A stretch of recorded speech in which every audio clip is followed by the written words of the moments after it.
This dude's got a wild power. Just by smashing monsters in these dungeons, he can snag their stats, stealing life points like it's no big deal. Feeling hyped, just crank up the tunes and I'm ready to take on the world. Snagging those physical points, his bod gets ripped and jacked real quick. The story kicks off a bit ago when he was scrolling through his girlfriend's posts. Out of nowhere, his screen lit up with some crazy text and boom, he's dragged to another world. An announcement dropped that the placement test was starting. The second he opened his eyes, he found himself in a pitch-black cave. Still feeling salty, yelling, "Where the heck am I? Who even am I?" Then all of a sudden, two tall, stinky goblins strolled up from behind waving huge clubs and itching to smash him.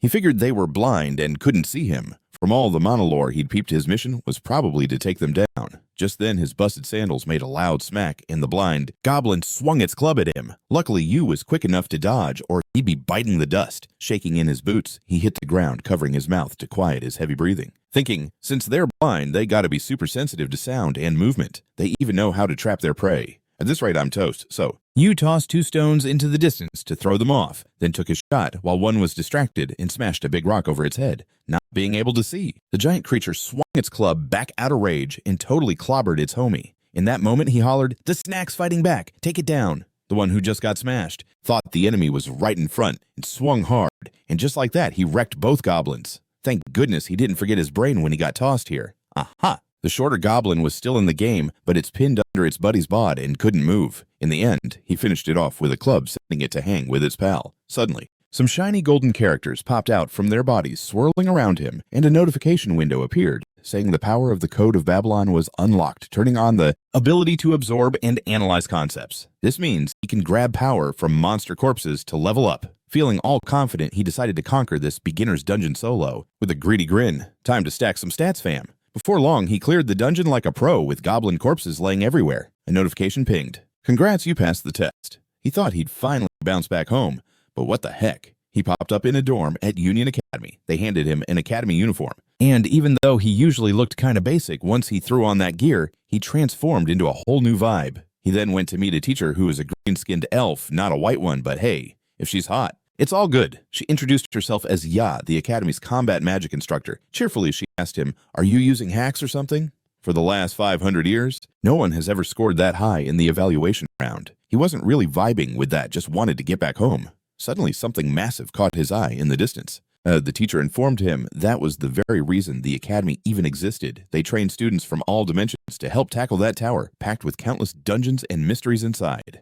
It's the Tower of Babel. He was instantly mind-blown, remembering his grandpa telling him as a kid that his fam were the true masters of the tower. And he was the one to reclaim the lost glory of the Bond family, the family of masters. Then, with the professor's help, he managed to head back home. After spilling everything to his fam, his grandpa was totally stoked, shouting, "You found the Tower of Babel. That's my grandson." His uncle had to quickly chill the old man out before he got too hyped and passed out. Once all that settled, Yun started prepping for school enrollment. Now, stuck in a low-level dungeon of the Union in a goblin nest cave, Yun was ready for new shenanigans. With an AK-47 with unlimited ammo in his hands, he began showing the goblins what modern civilization was all about. The goblins didn't even get a shot off before they got wiped out by a shower of bullets, and Yun strutted forward, nobody daring to block his way.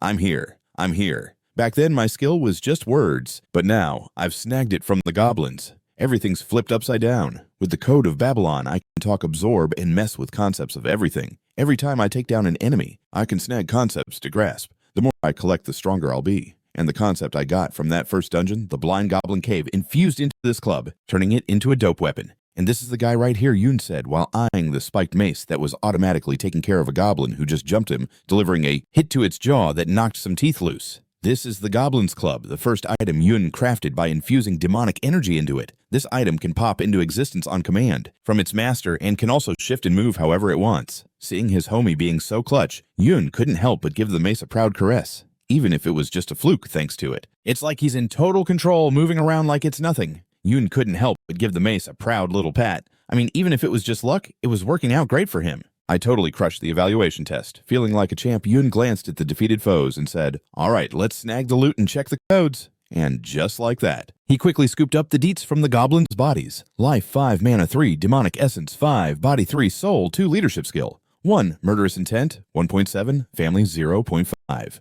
While scrolling through the updates, something dope caught Yun's eye among the monster drops. It was something he'd never seen before. What's up with this soul thing? Right after he said that, the bang manga mace zoomed over all hyped up. What's the deal you want it? Yun asked, and Bang Manga nodded like crazy. So Yun didn't hold back and handed over the concept. For sure, it's yours. Hang tight. I'll toss in life monster juice and demon essence, too. After saying that, Yun locked in and controlled the pictograms, swirling around in his hand, smushing them into a sphere. This is my trick. Take the collected concept bits and merge them into the mace. With that on his mind, he shoved the sphere into Bang Manga. In a flash, the mace lit up like it was going through a wild evolution. The concepts blended together, sparking a crazy transformation into an item that crushed all limits. Watching this unfold, Yun's eyes sparkled with shock. No way. How did this happen? Did one of the concepts I split just turn into this? He shouted, right after the light sphere burst, revealing a tiny snake chilling inside. Thanks to the boss fusion process, an M-class magical beast was born. A magical beast. So mixing monster and beast creates a magical snake. That's insane. Can I touch it? Yun said as he nervously reached out, buzzing with excitement. Luckily, the snake just chilled there, remembering its master and rubbing its head against Yun's arm, staying totally the same.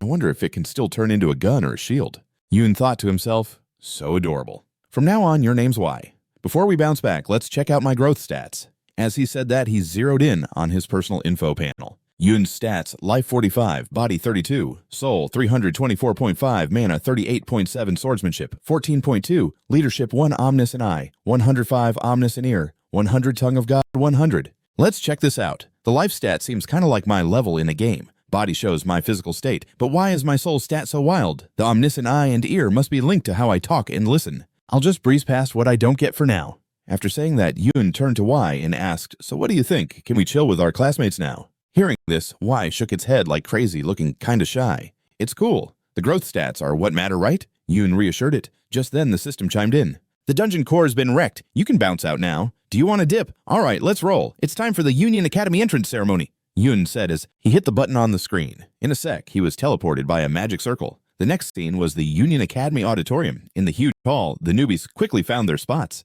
Yun got teleported to the hall's center, and a few dudes around him yelped in surprise. Whoa, look at all these people. But while he said that, he flipped on his omniscient eye. The omniscient eye lets you read everything. Depending on your skill level, it helps you catch someone's vibe and spirit in a blink. The stats of the people nearby appeared in Yun's view. This lava rock dude has BBC stats, while that slick blonde guy over there is flexing an S stat.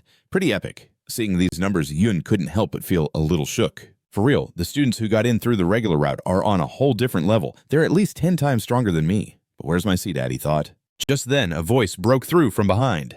Hey, if you're from a subdimension, quit wandering around here. Scram and head over there. The voice belonged to this gigantic dude who looked like a game raid boss. Yun knew he couldn't take him on, so he just waved and said, oh, all right, thanks. Watching him be all submissive made the group crack up, but Yun wasn't mad in the slightest. No wonder the regular admission kids are so cocky. They're judging me just because I'm from a subdimension, classic everywhere. The strong looking down on the weak, he thought to himself. Right then, as if sensing Yun's loneliness, a blonde dude in the distance raised his hand and called out, hey, special admission students, sit over here. Yun immediately bounced over. Is this spot saved for a subdimension? Folks, feels like we're getting exiled, he thought awkwardly. When he checked the stats of the peeps around him, his eyes nearly bugged out. Oh, snap! Are these really students from subdimensions? Their stats are so high, they could wipe out all the regulars. In Yun's view, the blonde dude flaunted SAA stats. The white-haired girl was rocking SSS, and the pink-haired girl had ABS. Plus, he spotted 3 other lines with stats C and F. After getting a good look at their faces, Yun realized he recognized the blonde guy. Is that you, Lai, for real? Hey, is this our spot? This is lit, Yun thought to himself. This dude totally reminds me of the good-looking guy I met at the dorm before the whole entrance ceremony thing. Our first meet was pretty wild. Chilling in the dorm room, Lai greeted him by jamming his sword right at him and yelling, who's there? Seeing the sword so close to his neck, Yu's eyes went wide. Dude, dressed like this? Who else would I be, man? I'm a new student, your roomie? Yu shouted, totally catching Lai off guard, realizing he was acting way too aggressive. Oh, my bad. Just wrapped up my practical eval, so I'm still kind of jumpy. You good? Yeah, he replied, but he was still a bit ticked. Then he thought, that guy looks like a prince straight out of a fairy tale. Sure, he's kind of hot-headed, but he already said sorry, so it ain't too bad. Before you could spill the tea about fighting a blind goblin in his test, Lai scoffed all cocky vibes. That was your practical eval. Even a total newbie with basic skills can hunt a goblin. My test, a whole army of ghouls and ogres. He boasted excitedly, making Yu's blood boil, forcing him to take a sec to chill and apologize to himself. Not the worst, but this dude is seriously clueless. Anyway, the main character's face started to chill out. Speaking of which, we haven't even cleaned up and we're already chatting it up. It's been ages since I've had someone to talk to. Same. Lai nodded in agreement. Right after that, he flashed a grin, took off his shirt, revealing a ripped, muscular bod. Let's hit the showers. The bathroom's shared right. Let's keep chatting while we wash up, he said casually. Meanwhile, Lai suddenly turned as red as a tomato. You go shower first, man. Huh. You turned back to ask, but Lai was so embarrassed he couldn't even look him in the eye. I'll shower later, Lai said awkwardly, making you raise an eyebrow in suspicion. Back in the moment, you told yourself, time's gonna wipe away this awkwardness. Plus, this is a spot for elite students, so they must be important. With that thought, he turned to greet them. Hey there. Hi. The girl with pink hair answered. Her innocent and adorable vibe almost made you faint from shock. So cute. It's awesome to meet you, he repeated, then turned to the white-haired girl. Oh, right, you too. Hello. Across from him, the white-haired girl with striking black eyes was staring right at you, making him a bit flustered. What's up? You asked. That thing wrapped around your arm looks super cool, she said, chill, and you immediately got what she meant. Without hesitation, he summoned the little snake. Why? You mean why you all can see it, right? Seeing W's cute little face, all three of them melted. Even the usually icy white-haired girl turned pink with excitement. Aw, so cute. This snake was that thing from before, right? It's only been a few days. How did it change so much? Lai asked. Can I touch it? It looks so cuddly, the pink-haired girl wished. The white-haired girl stepped up to introduce herself. I'm Dujo, daughter of a martial master. And what's your name? I'm Banugan, the main character replied. Then he returned the question. But what's a martial master? You got some kind of martial arts like shooting energy beams. Hearing that, all three of them started cracking up, leaving you all confused. Even Dujo was shaking so much she had to cover her mouth. Your understanding's not totally off. Really? Since we're in a fantasy world, it's not weird for a martial world to be a thing, you joked. The pink-haired girl also introduced herself. I'm Ruo. Nice to meet you. I'm Alan. You can call me Lai. Great to meet you, Dujo, Lai said, flashing a bright smile. But right after that, Dyoko looked away in disgust, making Lai roll his eyes. Seeing that Yuen could only offer a wry smile and said, looks like the ceremony's about to kick off. He spotted the gorgeous Professor Yuma sitting on the stage. Oh, it's Professor Yuma over there, he exclaimed, piquing Lai's curiosity. Did Professor Yuma counsel you, Yuen? Yeah, you too, Lai. Before he could say more, the lights in the hall shifted, and the ceiling slowly peeled back to reveal the sky. The hall's roof is opening up. What's going on? The confused squad exclaimed. Suddenly, a cold voice sliced through the air, breaking the moment. All of you focus here? That authoritative vibe sent a terrifying weight down on the entire student body, making them tremble. What the heck? Where's this pressure coming from? Yuen wondered to himself, his heart swirling with confusion. But he still gritted his teeth and looked up toward where the voice came from. High above, a colossal entity appeared, and the voice kept booming. Now the 2557th entrance ceremony of the Union Academy officially begins. The entity was a massive eye, a high-level mysterious being. Time zipped by, and Professor Yuma started greeting the student crew. Pretty impressive, right? The headmaster's speech was seriously unforgettable, she said with a bright smile. But the students still seemed shook, reeling from that terrifying presence. So no one replied. Only Yuen calmly sipped his tea and nodded. That was really impressive. The giant eyeball is the headmaster. His question startled the whole crew. They turned, asking in shock. Yuen, you saw that eye. You actually looked up. The pressure from it was so gnarly that most of us couldn't even lift our heads. It was so freaky. They both turned eyes wide like saucers, saying, Yo, Yuen, did you just see that crazy eye? You actually looked up. The vibe from it was so heavy most of us couldn't hold our heads up. Totally freaky. Yuen was kinda shook because he felt some pressure, but it wasn't nearly as intense as they were saying. At the same time, Dyoko was staring hard at him, trying to figure out how he could look right at something so epic. It was like that thing was using a special trick to hide its true self. So how was he seeing it? Under her intense gaze, Yuen felt a little flustered and quickly explained. It was just this vibe like there was a massive eye looking down on us. Meanwhile, Professor Yuma got back to the main topic. Anyway, that's the head honcho. Unless you pull something special or get into some trouble, you probably won't see him again. But it seems like you might get a private meeting, Yuen, she said with a smirk, which kind of made Yuen roll his eyes. Why does that sound like you're jinxing me, Professor? He whispered. Yumina covered her mouth and chuckled. Ha ha, as your supervising prof, your wins are my wins too. From now on, I expect all of you to give it your best shot. Hearing this, Lai looked surprised and asked, Wait, so Professor Yumina's the one who's going to be in charge of us? Of course, she replied, sipping on her tea like it was a casual Friday. This news left Lai in shock. One of the Academy's 9 official profs is going to run our show, he thought to himself. After setting her teacup down, Yumina properly introduced herself. I haven't really introduced myself, have I? I'm Yumina, a professor in combat magic, and I'll be your homeroom teacher for Class 11. Let's hustle together for the next 5 years. Lai was stunned and asked, I thought they usually have teaching assistants for the lower-level kids. Yumina nodded. Yep, that's right. But you guys are a special squad this year, so I'm taking on that role. At this, she couldn't help but marvel to herself. It's so special that I wonder how only you guys were chosen. Then remembering something, she turned serious and warned, watch out for the jealousy and drama from the regular students. Yu was a bit taken aback at first, but he quickly caught on to what she meant. The obstacles and malice she talked about weren't just about grades, but also physical fights and clashes with other students. If these issues went beyond the friendly competition that school rules protect, even the profs wouldn't budge. To win in this competition against other students, you gotta be tough enough to tackle all the drama and hate. If not, from now on, you four will be rolling as a squad. You're all special, one of a kind. Plus, you'll be scaling the tower together until graduation. Alright, that's enough for now. The Academy's got a little gift for you. The rules and deets will be explained after you get it. As soon as she said that, she snapped her fingers, and a super cool item showed up out of nowhere, leaving everyone shook. It was a pendant. Is this like our student ID? It just looks like a regular necklace. You can use it for ID and to access all the school's stuff. Plus, it lets you teleport around the Union campus. To test out the teleporting, they mumbled the magic words. Teleportation is Professor Yumina is so beautiful. The second they said that, they were flung outside. Professor Yumina is so beautiful. Lou yelled, his eyes wide. Then they zapped back to where they started. When it came to that chant, the three of them were left speechless, totally unsure of what to say about Professor Yumina.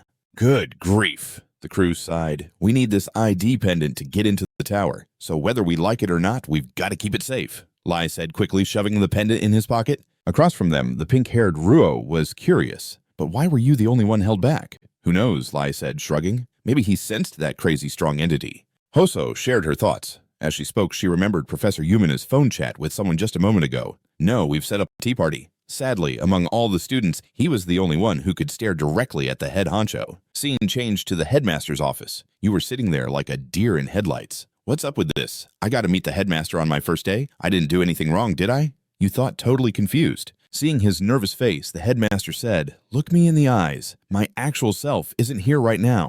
The voice was coming from a doll chilling on the desk. Once he heard this, you finally dared to peek at the doll and asked the headmaster, Nah, I'm the chairman, just call me teacher, he instructed. Got it, teacher, you quickly replied. Then the chairman got straight into it. I should probably explain why I called you here. Normally, I don't meddle in a student's journey. Whether they're strong or weak, whether they thrive or crash in the tower, I just watch. My only goal is to witness the one who makes it to the top of the tower. Everything else is just a waste of time. Hearing this, you went silent. To be real, the tower is my family's legacy. The B clan was meant to reclaim it with all its might and glory. I'm all in to reclaim the whole tower, but facing the headmaster dealing with these other students, what does the tower even mean? Why do they have to come to this dimension to conquer it? I'm all in to reclaim the whole tower, but facing the headmaster dealing with these other students, what does the tower even mean? Why do they have to come to this dimension to conquer it? Unable to control his curiosity, you were like, Yo, what's that tower all about? The principal stood there for a sec, looking kind of shocked at your question. Then he slowly dropped the knowledge. That tower, it's like the ultimate gateway to the gods and a major challenge. The gods? You mean the same ones people always hype about? This is getting super complicated. You were just mumbling to yourself, totally lost in thoughts, but the principal kept going. Usually, I leave you students to figure it out, but you've got mad potential, so I'm breaking the rules this time. The greatest potential I've ever seen. I'm going to set you up to prep for your epic journey up the tower. As he wrapped up that cute doll on the table, lifted its little arm, and shot out a wild beam of light, merging with your ID necklace. What's happening? You gasped in shock. The principal jumped in. I just opened up your exploration privileges. You can now chill and roam any dungeon outside the academy. Use your downtime to sharpen your skills before taking on the tower. Outside the academy, you still had doubts and asked again, so for real, I gotta level up before climbing that tower. If you kill it out there, I'll unlock the next privilege for you. He waved his hand and boom, a portal appeared right under your feet, whooshing you away. Next privilege, you were blown away. Totally, it's the right to explore the tower on your own. Can't wait to see you next time, he said, and just like that, you were shoved out the door straight into Teacher Yuma's arms, who was waiting there like, did the principal give you the lowdown? You looked up, but two big mountains were blocking your view. Embarrassed, you jumped back and quickly stood up. The principal does have a habit of tossing people out like that. Kinda weird, right? Yuma shrugged and smiled. Meanwhile, you was too shy to look right at her. Yeah, you said quietly. He's been waiting to chat with you since day one, you. After getting your cool back, you shared your convo with the principal and all his crazy promises, leaving Yuma totally mind-blown. No way, letting a student leave the academy, that's a huge deal, she exclaimed. Is it really that epic, you asked? I gotta step up my game. It's massive. You can explore dungeons and even hit up other cities. You're gonna have way more experience than the rest. No other student has scored this before. Yuma laid it down, making you realize just how lucky you are. Haha, wow, so that's it. I thought he figured I was such a noob that I needed extra help. Thank goodness. You laughed nervously. Yuma was still a bit envious, her voice dripping with jealousy. You're lucky for real. I'm so jelly. Usually us teachers don't get that kind of freedom. Is that so? You asked again. Yep, since Union Academy is all about the students, US teachers are kind of stuck. But with this privilege, you can explore dungeons, hit up cities, and grab all the snacks you want. I'm so jealous. The more she talked, the closer her face got to yours with this wild expression causing you to sweat bullets, covered in sweat. Yuma finally dropped her real motive. There's this super gorgeous city you gotta check out. It's called Ronica, and the spring temple there is like... Not waiting for her to finish, you quickly jumped in. Freaked out. She'd bite you. Professor, what if I snag a gift for you? Time flew by, and suddenly you were outside the academy. On a mission to grab that honeymoon wine Yumina wanted brewed by monks and famous for its sweet smell, thick foam, and mind-blowing taste. Get me one. No, wait, 2 bottles. All right then, the wine-loving teacher said, her eyes sparkling like headlights as she tossed this epic task at you, the fresh new student. You couldn't help but sigh. A professor sending a kid out for booze. This world is whack, but thank goodness you had that item inventory. Saying this, you popped open your bag, looking satisfied. Then you spotted something. Oh snap, this is that thing my grandpa gave me before I started school. You stared at the item bag your grandpa prepped for you. Its rarity was unknown, but flipping back to before enrollment day, as you were getting ready to head out, your grandpa came over with the bag. You said Yep, pretty ready. Did you get some good sleep? You shot back, and hearing his grandson, the old man, plop the bag on the ground with a thud.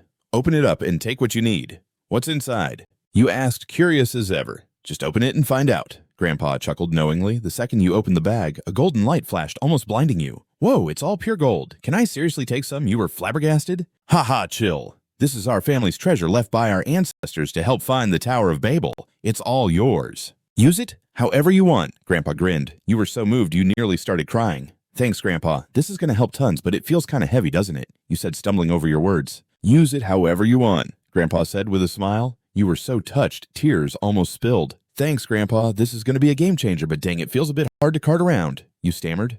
Wait, can I really take some? You said, totally surprised. Ha, chill. This is like our family's treasure handed down from our ancestors to find the Tower of Babel. It's all yours now. Use it however you want, his grandpa said with a big grin. You were so touched, tears started rolling down. Thanks, Grandpa.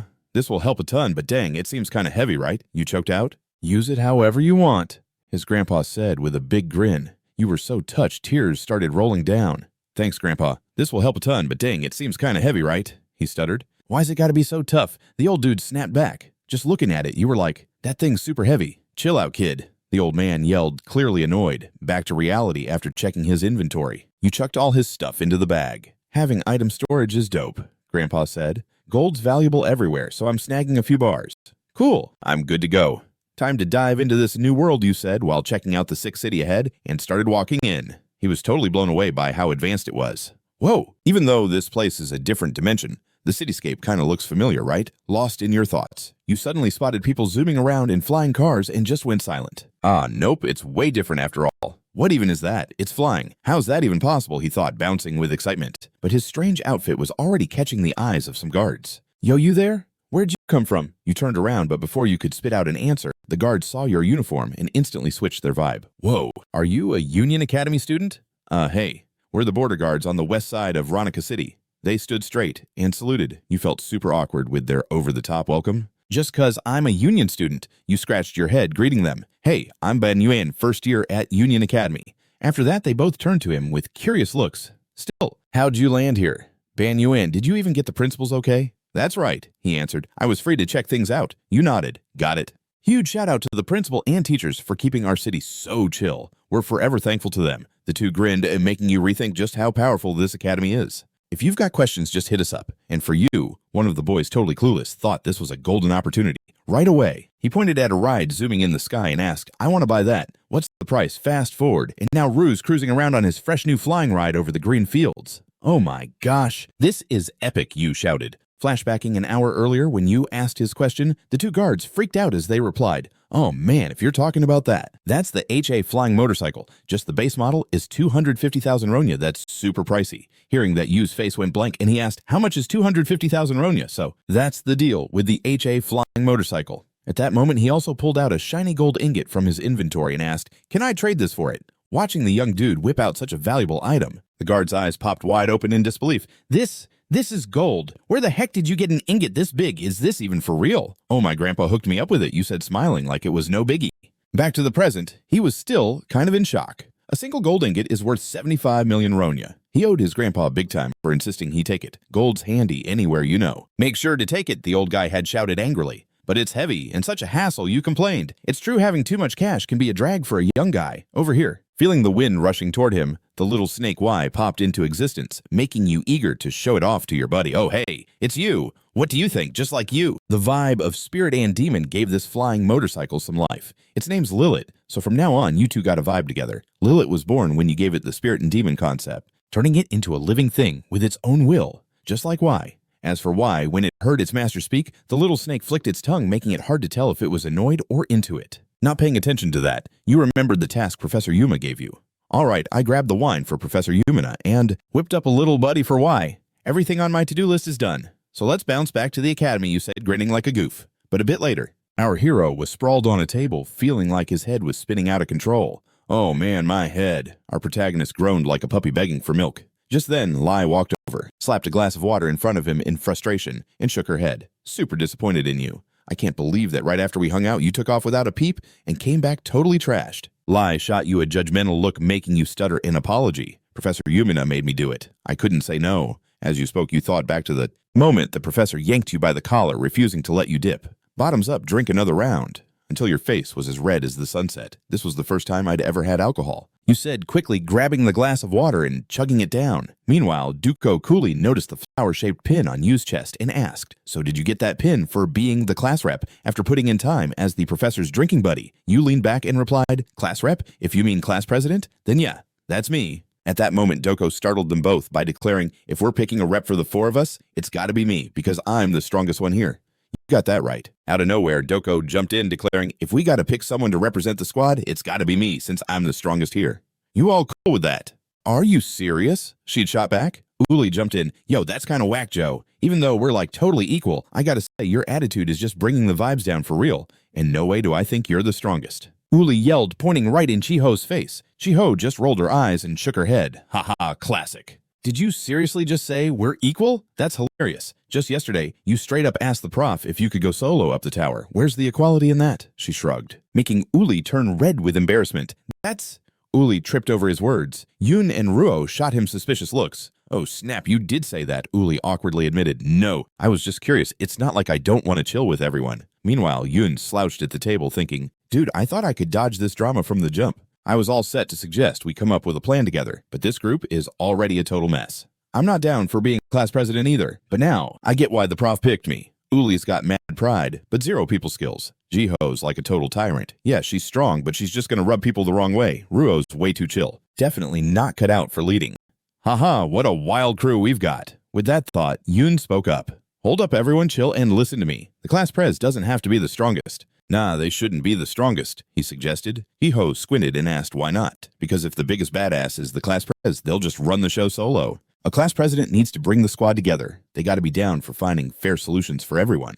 So, I think a chill dude like me should step into that class prez role. Chill you. Chiho almost lost it laughing. Fine. The prof's got the final call on the class president, so I'll roll with whatever you say for now, Ji said, smirking. Seeing that the wild card had agreed, Yun let out a big sigh of relief. The tension in his chest eased up a bit. Thanks, Chiho added, her tone both serious and real. Honestly, the only person I actually wanted to keep around was you. Well, even if I'm not thrilled about it to get what I want, I guess I gotta put up with this extra baggage. As she threw a glance at Uli and Ruo, her expression cold and loaded. That's that, later she said, and then the white-haired girl just walked off, leaving Uli, who was shaking with anger. What extra baggage? Uli gritted his teeth, his voice burning with outrage. Seeing this, Yun rushed to calm him down. Chill out, Uli. After he got Uli to cool off, Yun felt totally drained. Wow, this morning feels more like a battle zone than school. Everything about pride is just a mess to deal with. Let's just take a chill pill. Yun, the main guy, thought, trying to compose himself. But before he could even catch his breath, Ruo jumped up, her voice bursting with excitement.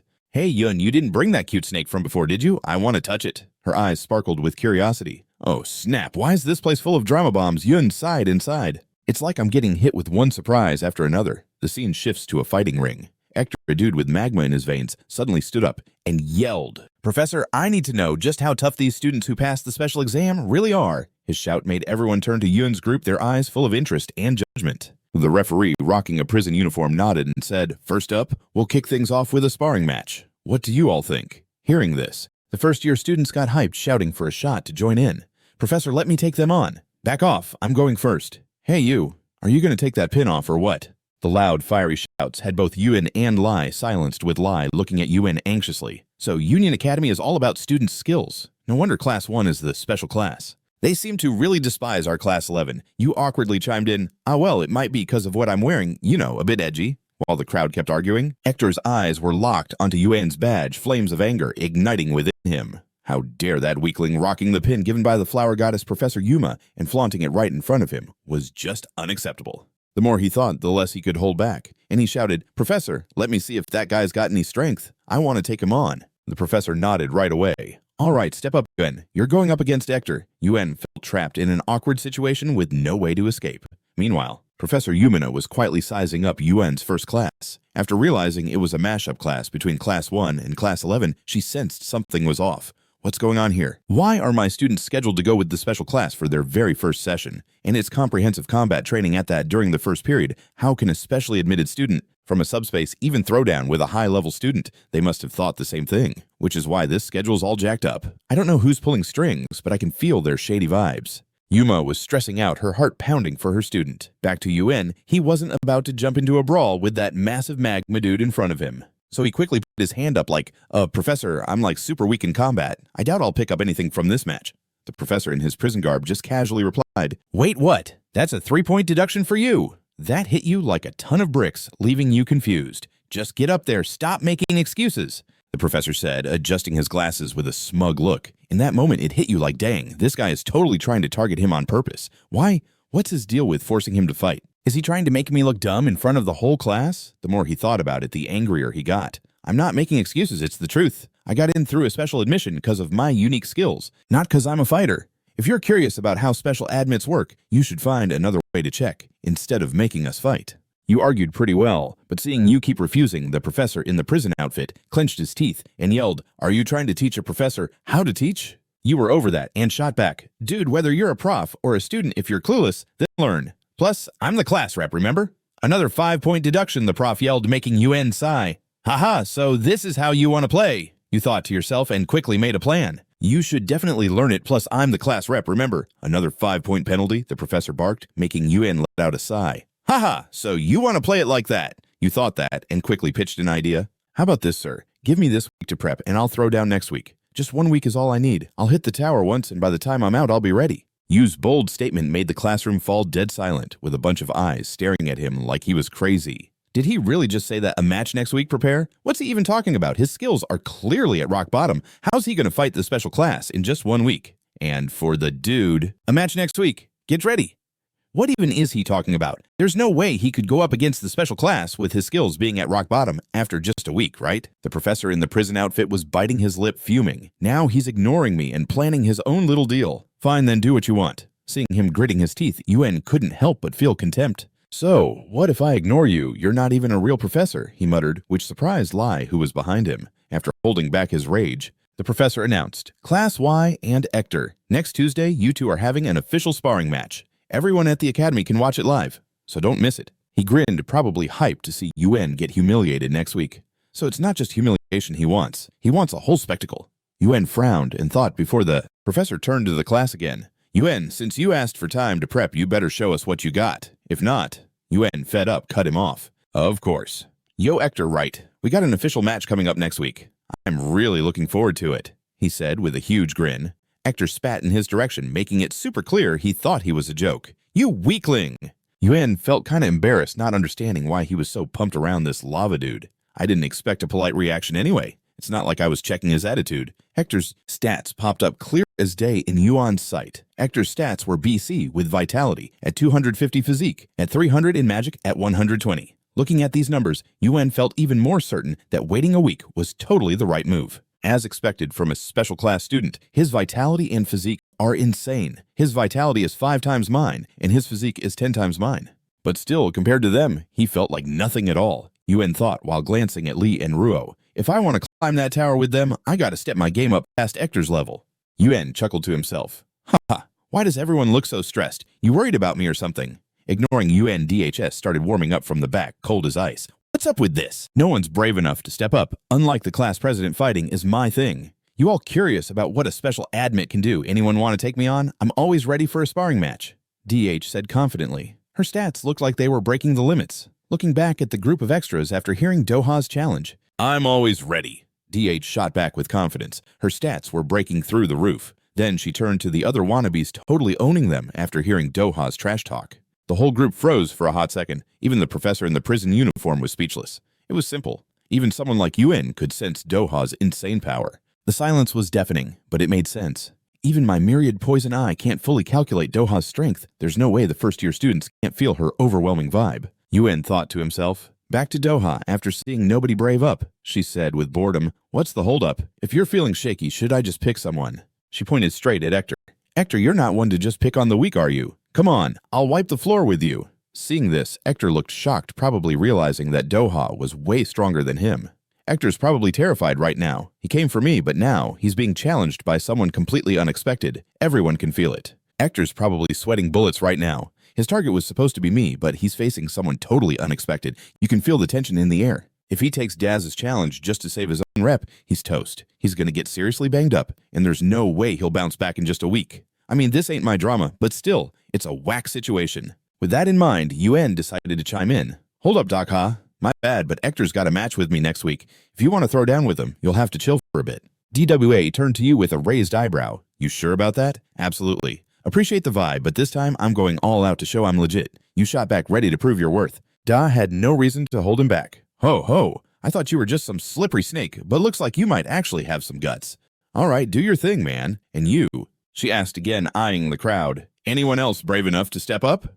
Yet the crowd stayed silent. No one had the guts to face Da head on. Come on, people, is nobody taking this challenge? The white-haired girl pressed, seeing the students staying quiet as a mouse. Da sighed, feeling let down. You were all talking big earlier, but now that you're up against someone real strong, you're all tucked away, like scared turtles. Hearing this, the first-year students gritted their teeth in frustration. But no matter how mad they were, no one had the guts to face her until a blonde-haired dude finally said, Who you calling a turtle hiding out? For real, it's true. The weak ones huddle together, acting tough, and trying to cover their butts by making noise. Is this some kind of joke? When you heard someone actually firing back at Da, you were all ears. Whoa, hold up. This guy could be in that special class too, but like he feels on a whole different level. You frowned, pondering. From your angle, this blonde dude was giving off a totally different energy that kept everyone around him at a distance. Plus, noticing your confused vibe, Lai spoke up to break it down. That's Optima the big shot from the Centus dimension. Huh, Centus Optima, what's that about? You asked, totally lost. Lai's surprise at your cluelessness was kind of funny.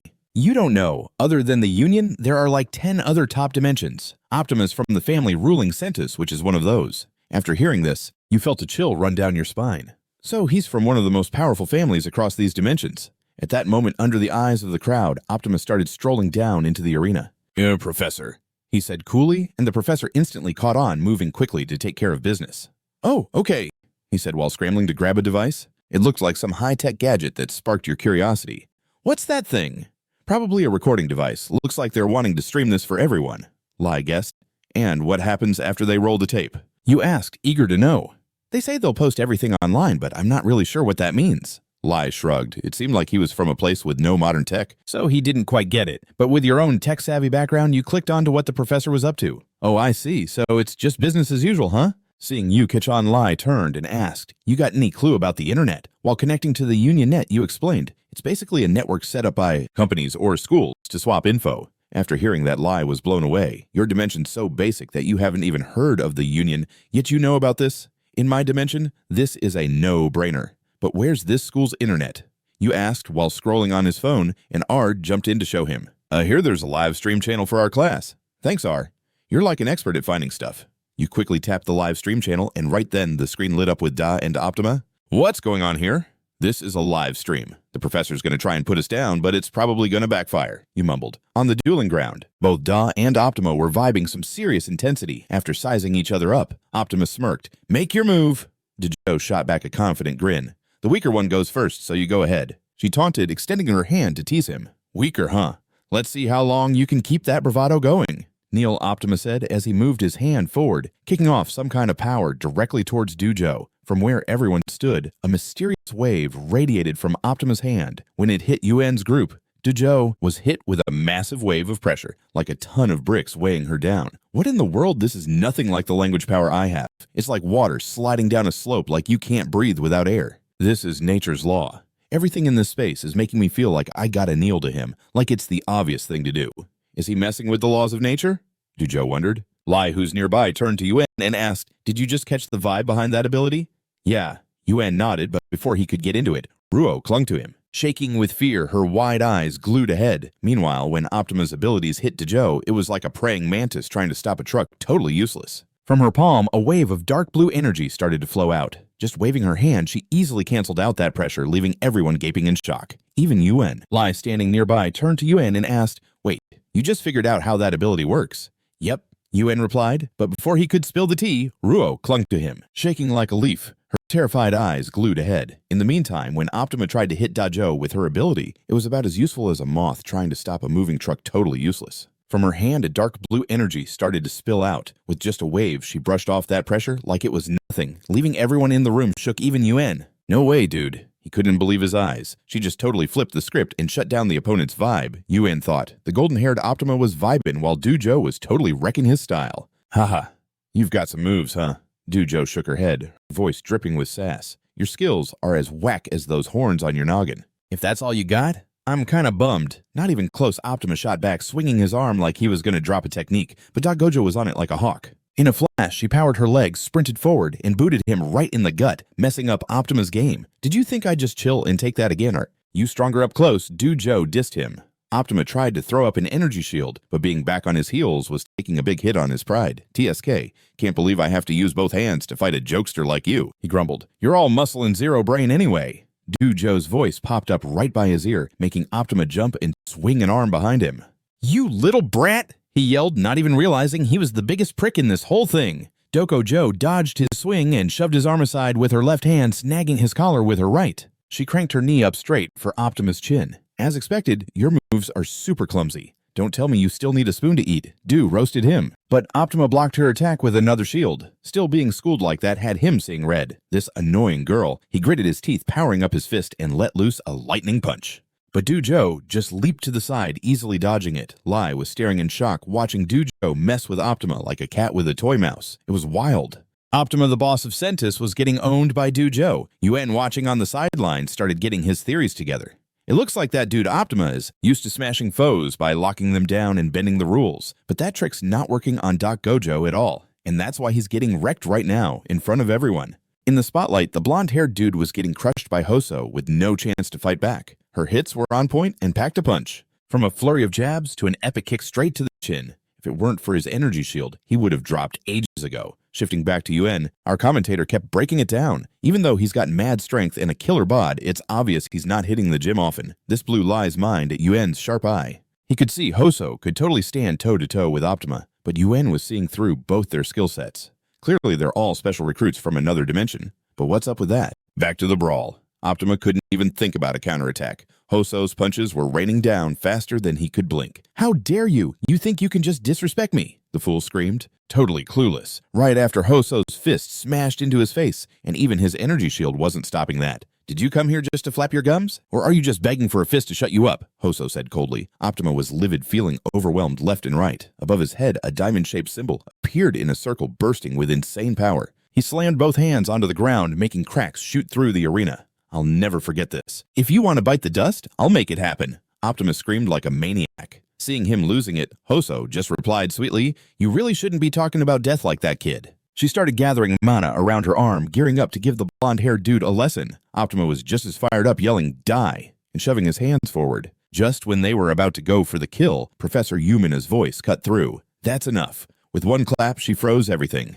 Suddenly, the arena was filled with flowers. Leaving Hoso and Optima shook, Yumina softly said, our academy isn't about death matches. Save that energy for climbing the tower. Got it. Then she snapped her fingers, making the flower garden slowly fade away. In the stands, Yuan was like, what is this, some kind of illusion? But I can still smell those fresh flowers. As for Optima seeing Yumina show up, he knew the fight was over. He clicked his tongue, turned, and walked off, clueless that the professor just saved his life. If not, Hoso would have schooled him on what it really means to be 6 feet under. Shifting back to Hoso, she didn't even sweat the loser's attitude as she turned to Yumina. You're seriously strong. In reply, the female professor just flashed a smile. Watching this, Hoso sighed and went back to her spot. Yeah, welcome back, Yuen said. Responding to him, the white-haired girl turned to ask, Lai, what do you think? It was awesome. Just watching was enough to get my heart racing. But before our dude could finish, Ruo suddenly bolted over and clung to his back, throwing the whole group into a curious tizzy. Ruo, what's up, you scared of Hoso? He asked with a frown, seeing his friend shaking like a leaf. Haha, so adorable. Chill, just come on out, Yuen said with a grin, while Ruo stubbornly hung onto his back, not letting go. Meanwhile, Yua's annoyed voice echoed nearby. A voice cut through, getting everyone's attention. You're gonna get in trouble, Professor Farron, for letting a sparring match happen on the first day of class. Not only did you let it go down, but you also ignored it when things got out of hand. You realize this is a huge mistake, right? My bad, Professor Fen stammered. Sorry doesn't fix this. So you'd better brace yourself. Yuma shot back with some attitude. Then she walked over to Yuen. Oh, and as class president, you gotta keep your image in check. Yuen, why you got your pin upside down like this? While saying that, the gorgeous teacher subtly fixed the pin on our dude's chest. It was super intimate, making all the students around them green with envy. But Yuma seemed totally unfazed by their stares and bounced out right after adjusting Yuen's badge. All right, I'm out. Have a good one, everyone. Watching her walk away, Yuen could only laugh awkwardly. Haha, our professor came to break up the fight, but ended up stirring up more drama. After he said that, even without looking back, he could feel all the glares from the class 1 students aimed at him. Why does it have to be that loser? I won't let him slide. Someone grumbled. Time sped by, and word about the duel between Doc Ho and Optima spread like wildfire among all the freshmen. Did you hear the new girl from the secondary dimension actually held her ground against Optima? Not just held her ground, she totally dominated him. A secondary dimension that feels kinda over the top, right? What's going on? Curious whispers started popping up everywhere. And, of course, our dude Yu caught wind of these comments. But he wasn't feeling the hype at all about his sudden fame. It's like everyone and their mom is talking about us. Yu said, biting his lip. Across from him, steam was basically coming out of his buddy Lai's ears, trying to wrap his mind around the high-tech gadget. Turning to Doc Ho after she finished checking the comments, her unique eyes squinted slightly. That's weird. Is that guy actually the top prospect? No way. There's got to be someone in that class who's way stronger than him. Doc Ho remembered seeing a girl rocking a mage get up chilling by herself in a corner of the class before she turned to ask the protagonist a question.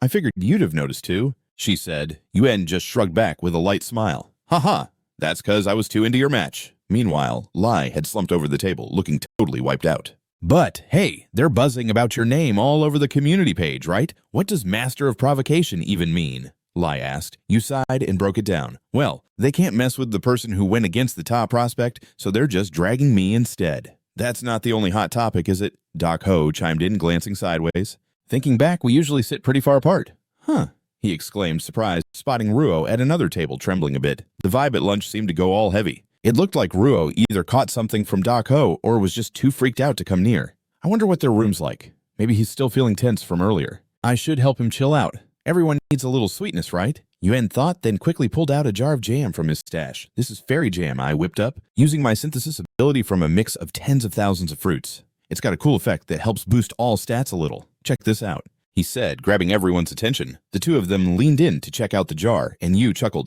Haha, pretty wild, huh? Hand me your bread, he said as he popped the lid. And the sweet smell hit everyone instantly. Ruo turned around suddenly, her eyes wide as she stared over. Yu spread the jam on the bread and slid the plate towards Lai and Doc Ho. You give it a shot. They were a bit hesitant at first, but both decided to take a bite. This is bomb. What is this? They both gasped, shocked. Yu grinned with pride. Haha, pretty good, right? Lai stuttered. Good, just good you. This isn't just okay. It's... Doc Ho nodded. I've tried every fancy dish in the Central Plains, but this is on a whole other level. Yu felt a bit flustered by their hype and turned to invite Ruo over. Come join us and dig in. The pink-haired girl was drooling from the scrumptious smell. She gulped and quickly scooted her chair closer. Make one for me, please, she mumbled. You got it, Yu replied, stoked. As soon as she tasted it, Ruo practically melted from the flavor. It was the ultimate fruit goodness. The best fruit flavor ever, she said, satisfied. Lai asked Yu, did you whip this up with your ability? Doc Ho was eyeing more. Can I get some more? Yu grinned wide. Totally. Here, have as much as you want. Doc Ho licked her fingers. It feels like I'm eating something super valuable.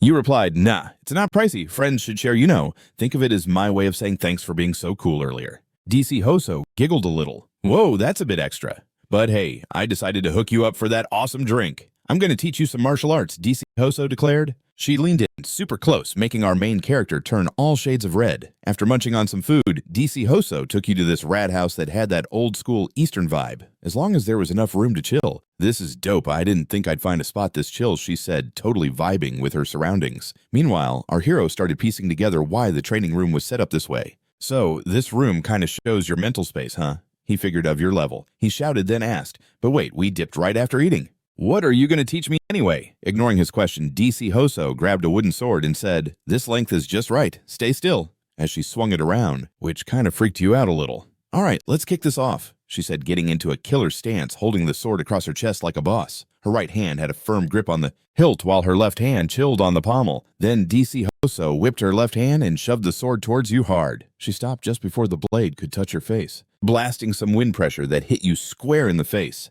This is a thrust, DC Hoso explained, all serious. It's a solid and straight-up movement, a human attack that feels almost like magic. In that quick moment, you caught on to a new idea to pierce. Piercing through. But why pierce? She's just showing sword skills, right? You thought, looking kinda lost. DC Hoso shouted, yo, are you even listening? You snapped back? Oh, sorry. All right, I'll pay close attention. The thrust isn't just one way to do it. You can use anything to thrust. I just laid down the basics and the heart of the thrust. How many times to thrust, where to spring from, what target to aim at, and with how much power to throw it out there. As she talked, DC Hoso pulled off a bunch of moves, ending with a thrust right at him. She paused to give more deets. Even with a million ways to use it, the main idea stays the same. Don't forget that. Even though he knew DC Hoso wouldn't hurt him every time he saw that sword heading towards him, Yuen still felt a little jumpy. The heart of the matter, DC Hoso had trimmed down a single idea to its max, making it way more powerful than mixing a bunch of ideas. Maybe that's how she became a master at thrusting after all. After wrapping up her lesson, DC Hoso handed the sword to Yuen and asked, "Want to give it a shot?" "For sure," Yuen said, rolling up his sleeves a bit and adding, "I'm kinda awkward, so hang in there with me." DC Hoso laughed, "Haha, if you nailed it right off the bat, then all my training would go to waste."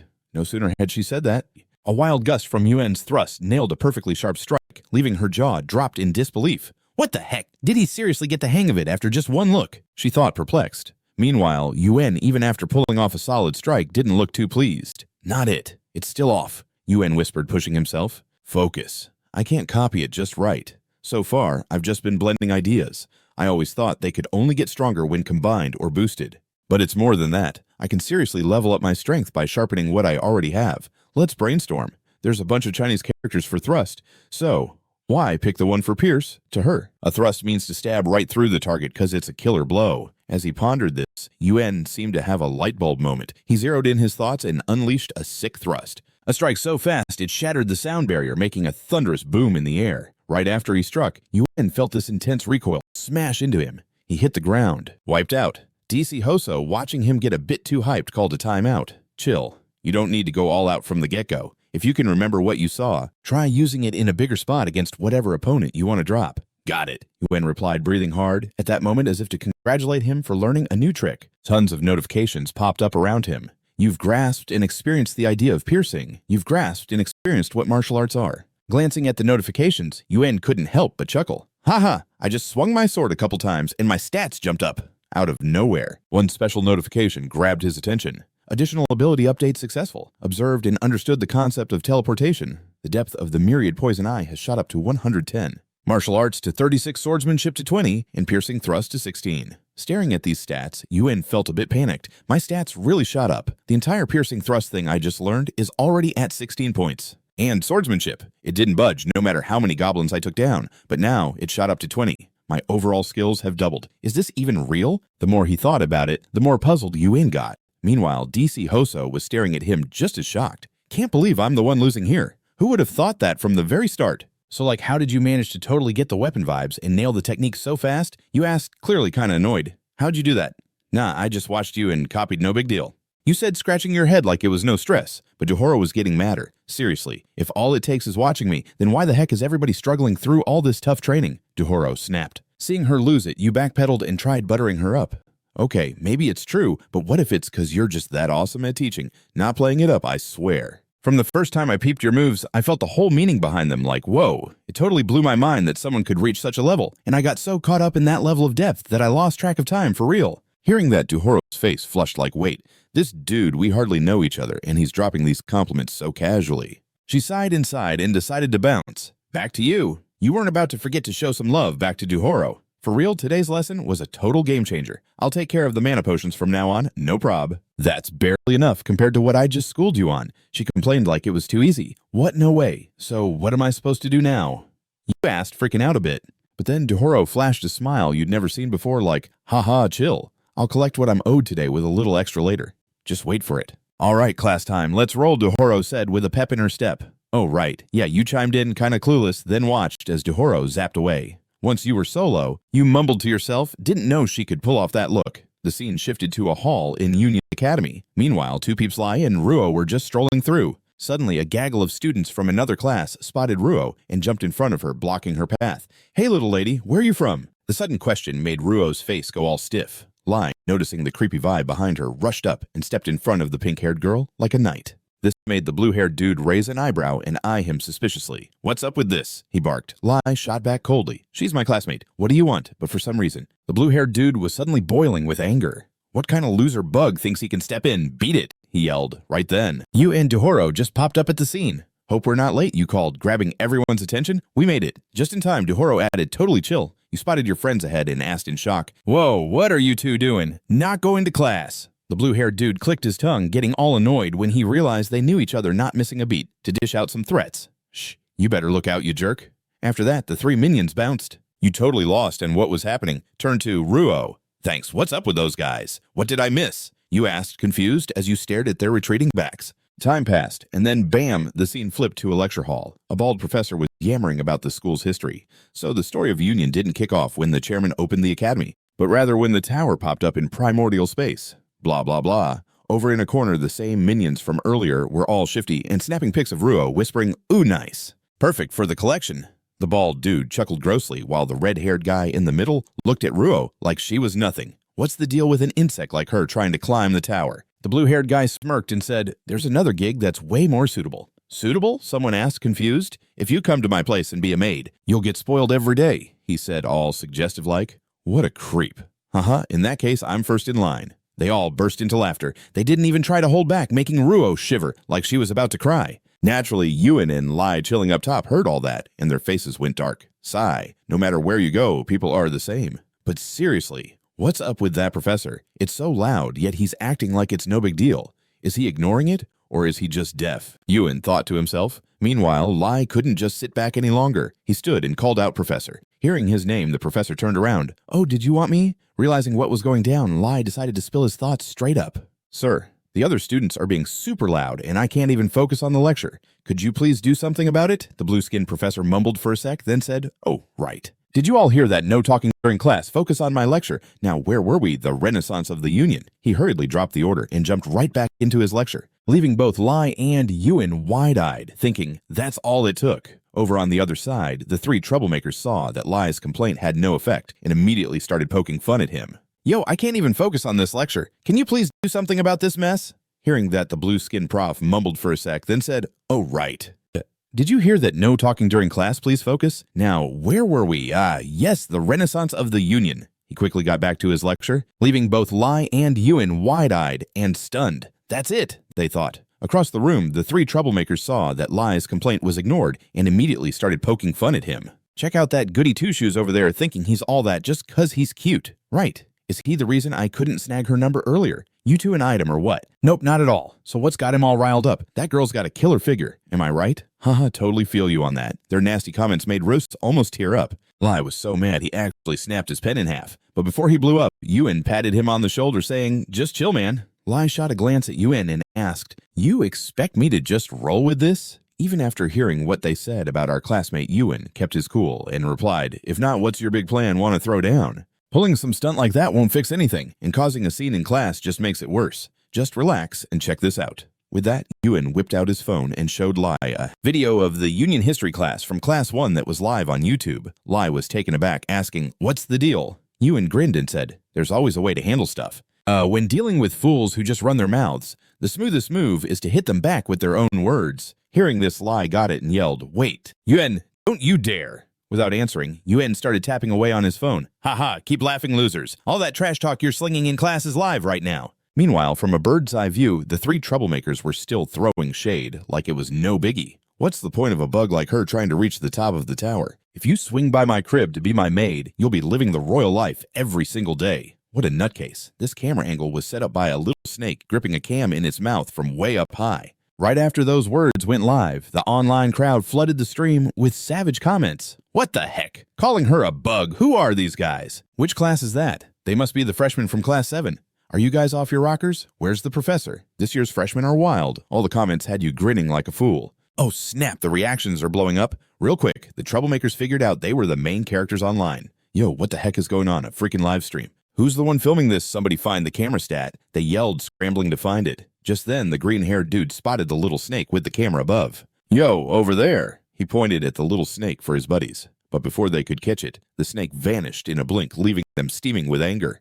But little did they know, their buzzing around the classroom like flies pushed the bald professor's patience to the edge. Students, your attitude towards learning is super disappointing. You guys were the ones making all that noise just now. Right, state your names in class and get out now, the professor ordered coldly. The vibe he was giving off was enough to make even the red-haired guy flinch. No, professor. Someone went and posted a video of us online, he rushed to explain. But the professor just shot back, I don't care. And before they could say anything else, he kicked them out. I said, get out, he thundered. Then he turned to the rest of the class. I'm giving them an F for the entire year, and for the rest of you sitting here, don't bother others anymore. Just focus on the lecture. Back to you. Seeing the professor so mad, he silently thought, wow, even an adjunct professor isn't someone to mess with. Huh, just an F after trashing Ruo like that seems way too easy, you muttered.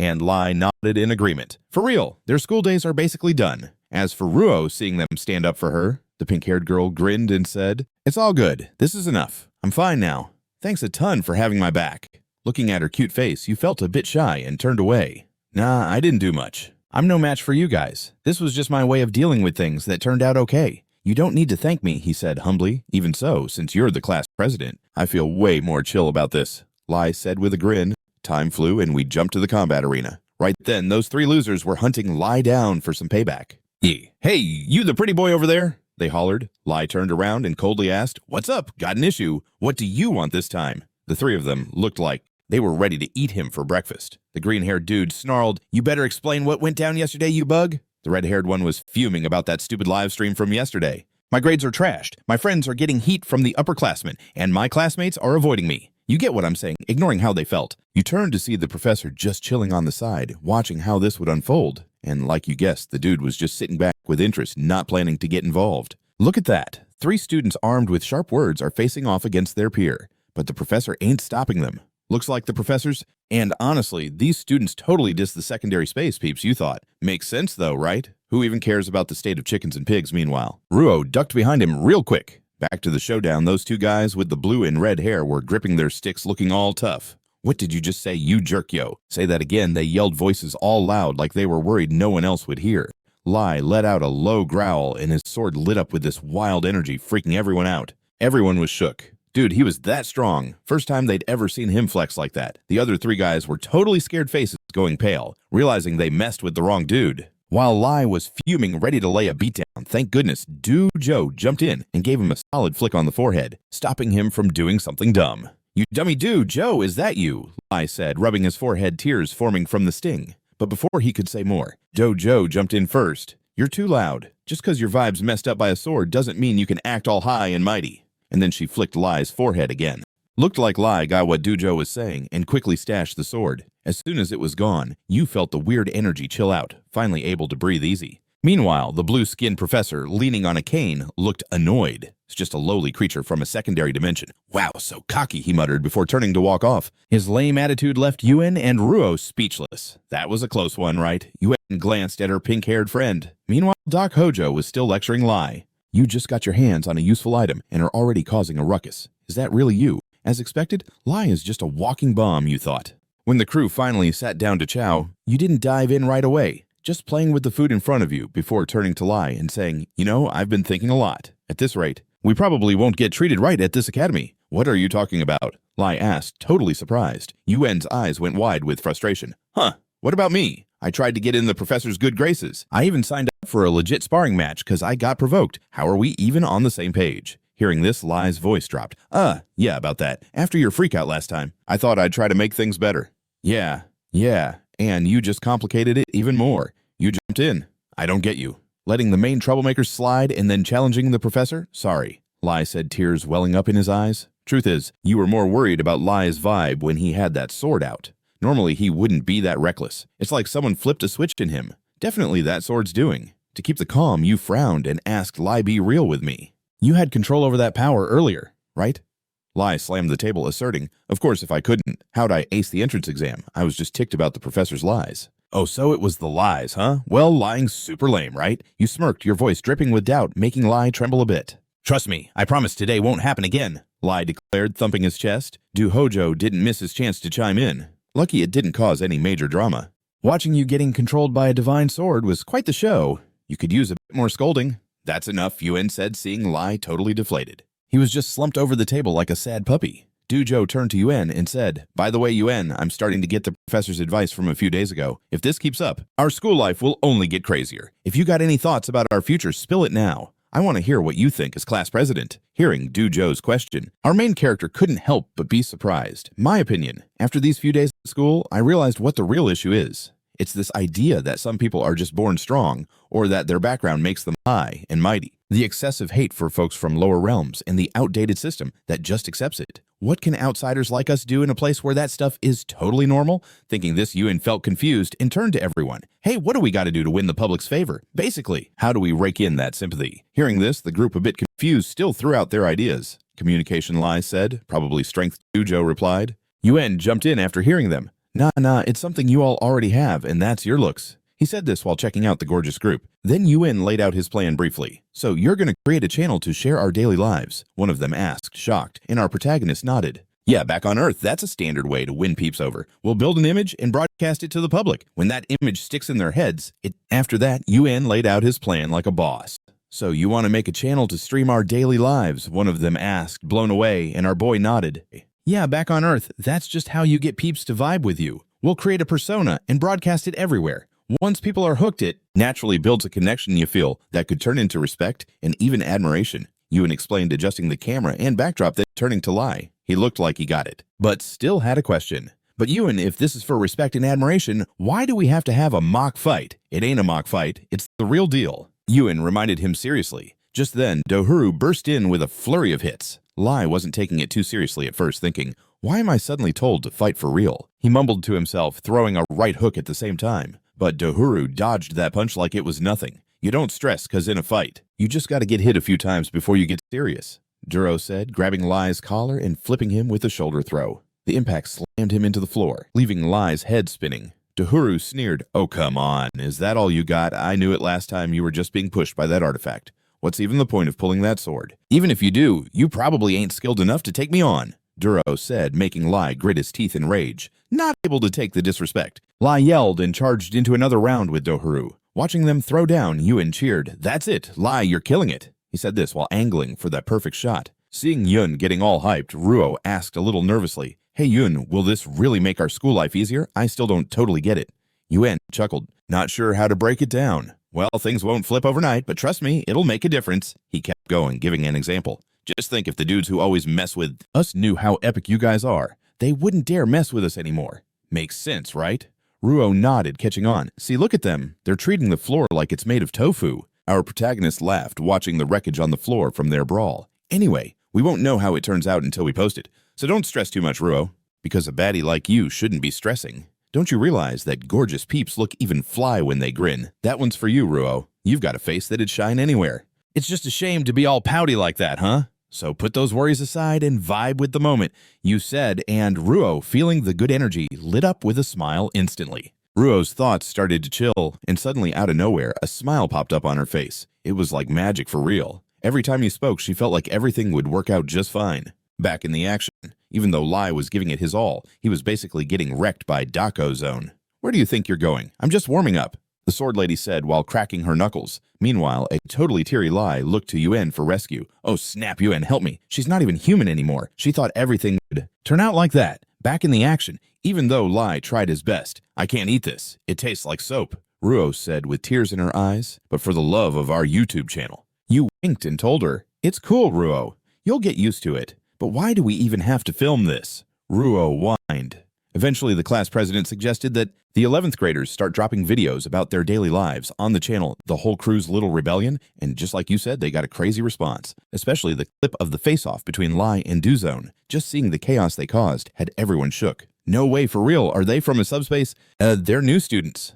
Before they could check out more, a clip of the 4 of them playing some game popped up. What's that? Someone asked. It's called the Boss Game. A classic for a master negotiator. You move pieces on a board based on the game's rules with square stones and paper. What? This is a game that Subspace is wild. Look, the rules are super simple. So why can't he get them? Haha, someone laughed, seeing Lai get taken out so quick. The next part showed Professor Yuma and the comments section blew up. Yo, Professor Yuma is such an angel. The next scene was Ruo crying over her veggie noodles. Viewers started teasing her. Haha, so cute, adorable. Ru, are you straight up from heaven? Next video time. Is this next one a live stream? That's dope. Wait, the broadcast is tomorrow? That's freaking right, early tomorrow morning. Hold up, isn't tomorrow the tower climbing day? Someone shouted. Then they realized it was an old scheduled broadcast. Back with your crew right now.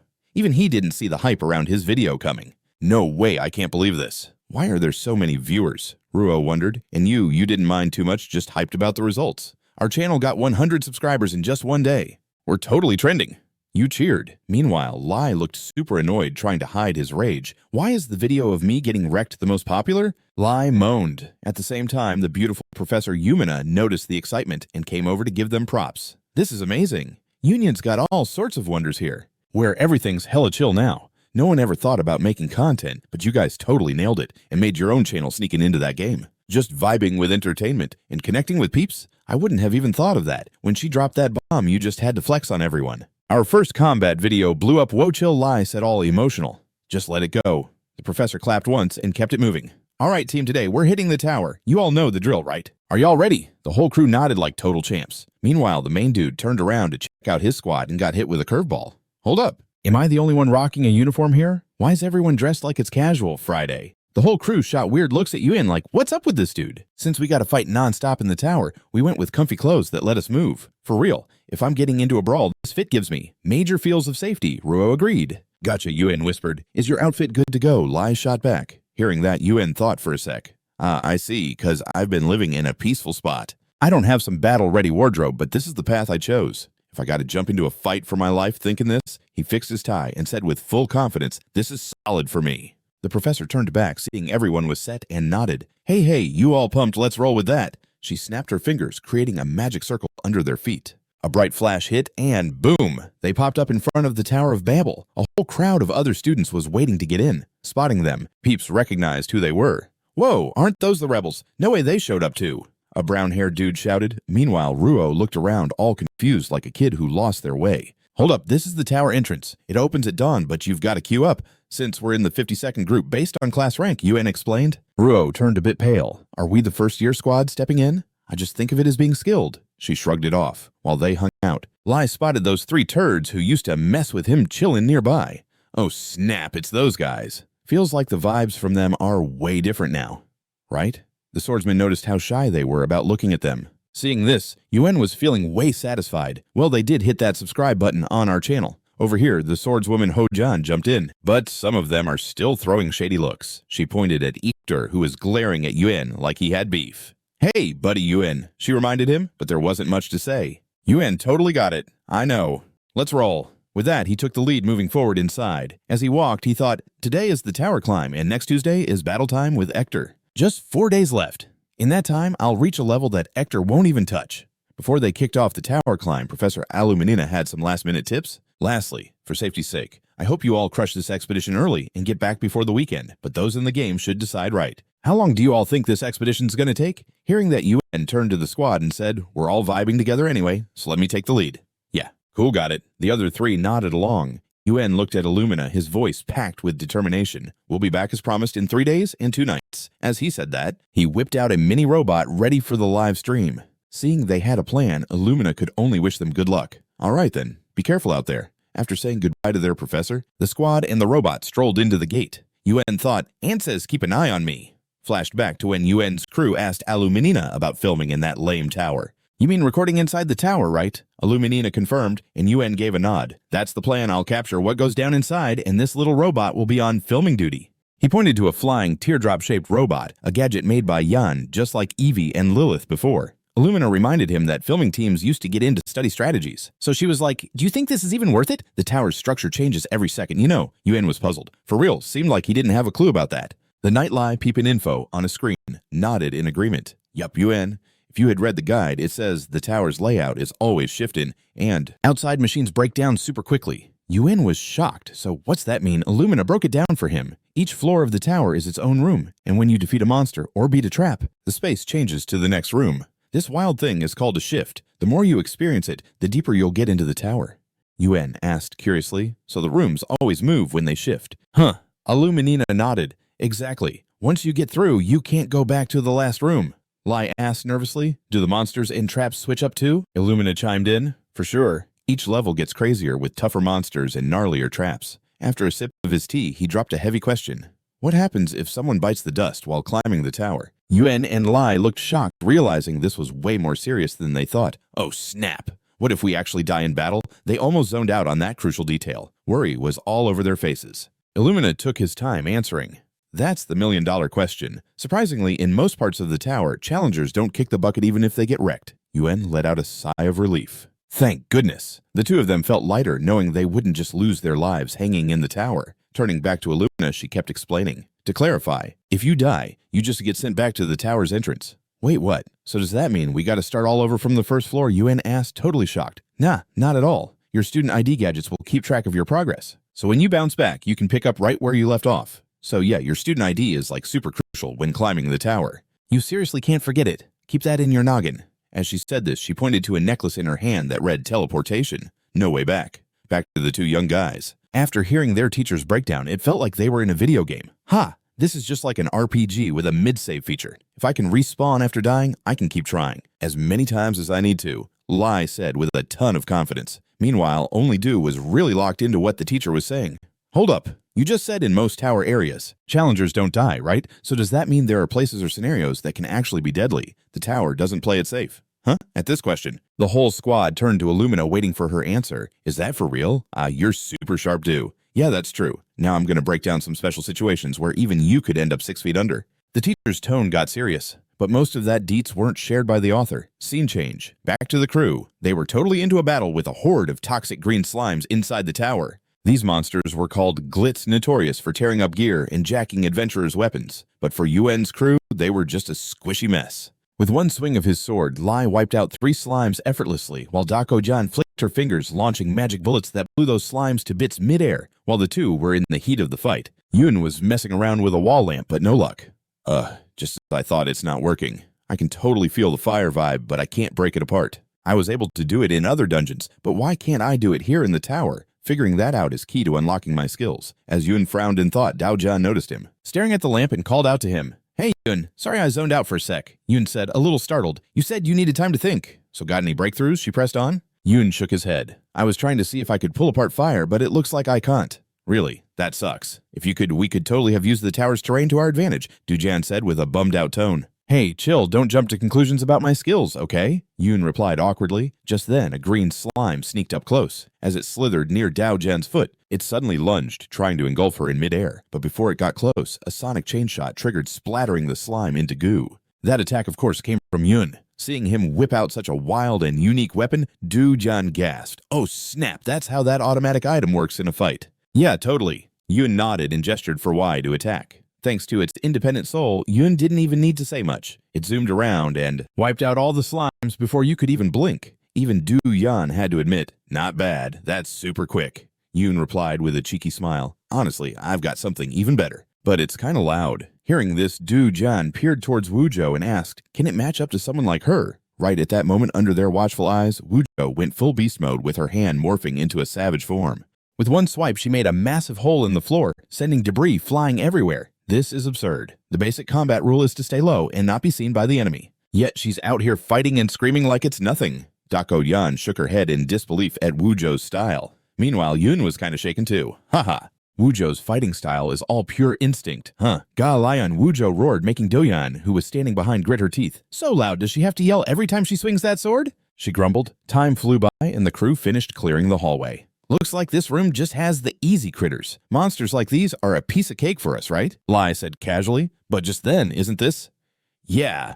Lai and Wu Zhou shouted, causing Dujan standing behind them to grind her teeth. So loud in here, and she's fighting and yelling at the same time. Du. Jan sighed, throwing her hands up at Wu Zhou's antics. Seems like this room only has critters. Monsters of this level are nothing for us, right?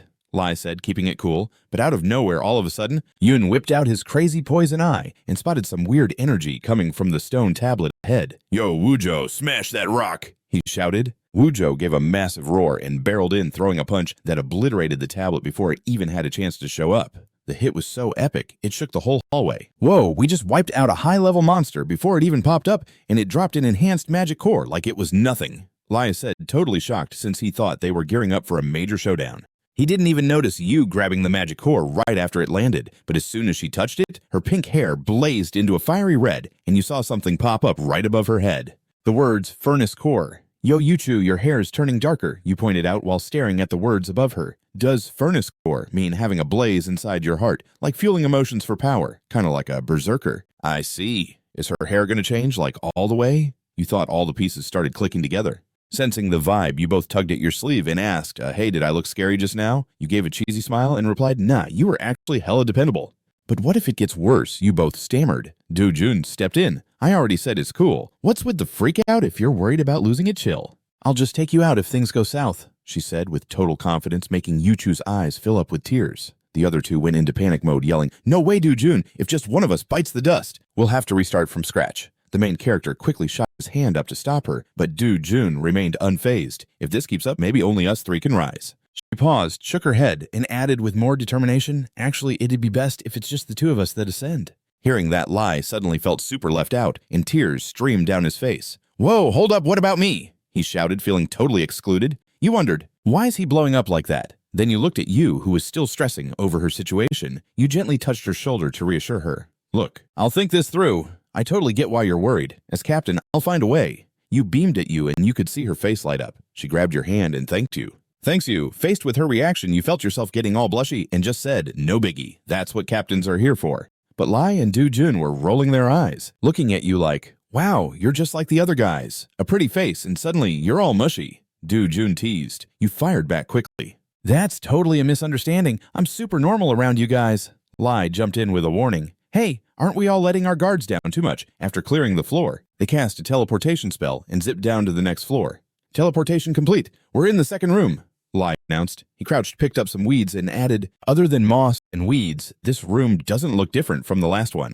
Meanwhile, Yu was still fixated on that magic core they snagged earlier on the first floor, the one from that high-level monster that Yuchu had handed over. As he thought about it, the core stats blinked before his eyes. Life 8, Demonic 11, Melting 12, Acid 5, Resistance 1. Seeing those numbers, Yu was let down. What the heck? This dungeon's a total flop. The concepts we've got are barely even as good as a simple goblin cave. Acid and melting are just for breaking down stuff, I guess, because we took down a chlorite. I'll soak up the melting concept into my sword. In this acid, yeah, that's for you. He tossed the acid orb to his little snake, EV, but the orb was way too big for it. The little guy stared at it like, whoa, what do I do with this? Du Jun peeked over, curious. Man, this kid's leveling up super fast. Huh, her sudden voice scared Yuan half to death. Hey, don't sneak up on me like that. Du Jun just smirked. If you'd trained your senses a bit, you wouldn't jump so easily. While they bickered, Lai reminded them, you guys are wild. The monsters in this second room are about to come out. Can we be a little more serious? Just then, a bunch of magic circles lit up in front of them, like monsters were about to drop in.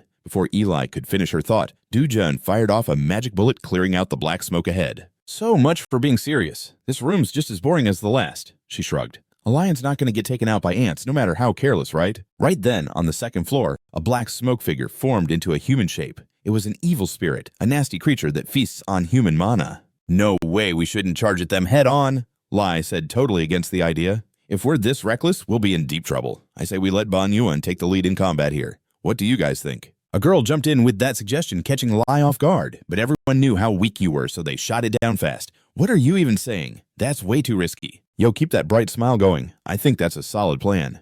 Next week, we're up against a gnarly match, dude. He seriously needs to step up his game, right? As she said that, she shot a teasing glance your way. You couldn't help but chuckle at that. Riley, you're a riot. All right, I'll handle this myself. With that said, he started stretching out, totally pumped for the showdown.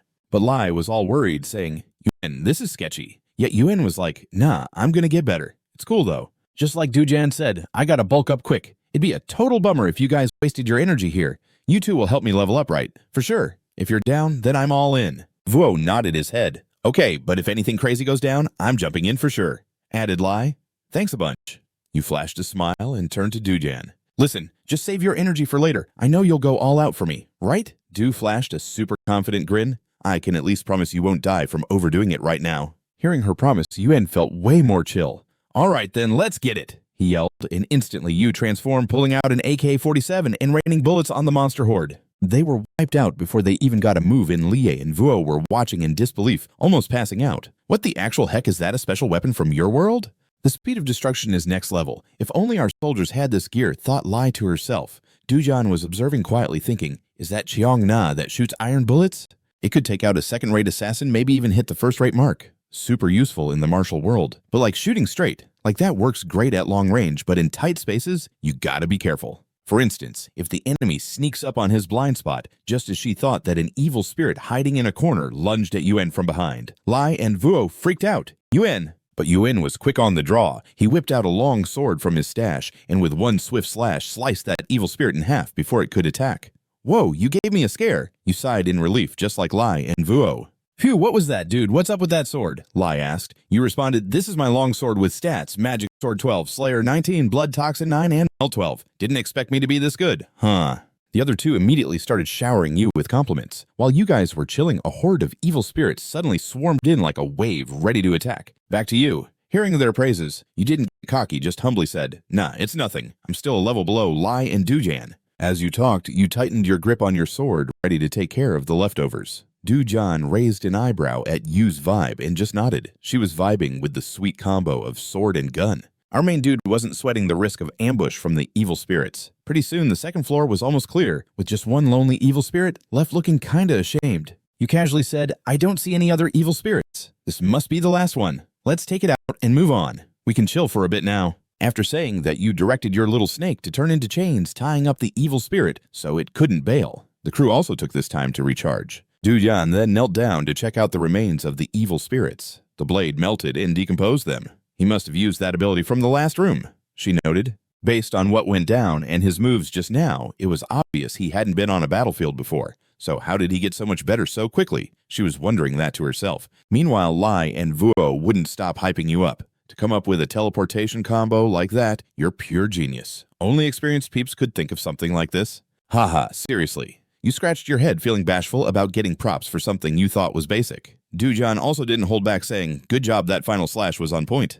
Huh, for real thanks, you said with a smile. But she shook her head and replied, besides you being too obsessed with speed, that was still better than some idiot who swings their sword like a maniac. As she said that, she rubbed her chin playfully, roasting Lai, who was furious. Why am I the idiot I was giving it my all to? Dujan pretended to be clueless. Did I say anyone was an idiot? How did you know swinging in the dark and yelling? If that's not an idiot, then what is? She shot back while Lai argued stubbornly. That's how I learned to sword fight, whether it's dark or not. Turning back to you, he ignored their bickering and casually grabbed a can of soda from his stash, laughing. Haha, you guys are truly unique. Even on a break, you're not tired at all. His voice trailed off when he noticed the other three staring at him wide-eyed, like he was a weirdo. Du-Yan's face turned serious as she demanded, Hey dude, what are you hogging for yourself? Vuo also looked at him with a hungry expression.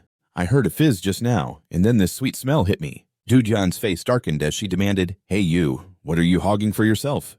Vuo also looked at him with a craving expression. I heard a fizz sound just now, and then a sweet scent wafted over. You quickly pointed to the can in his hand and said, What's this? They sell this outside. Lai said, sounding super icy. That's 'cause you get to go out, but we don't. Chill out, will ya?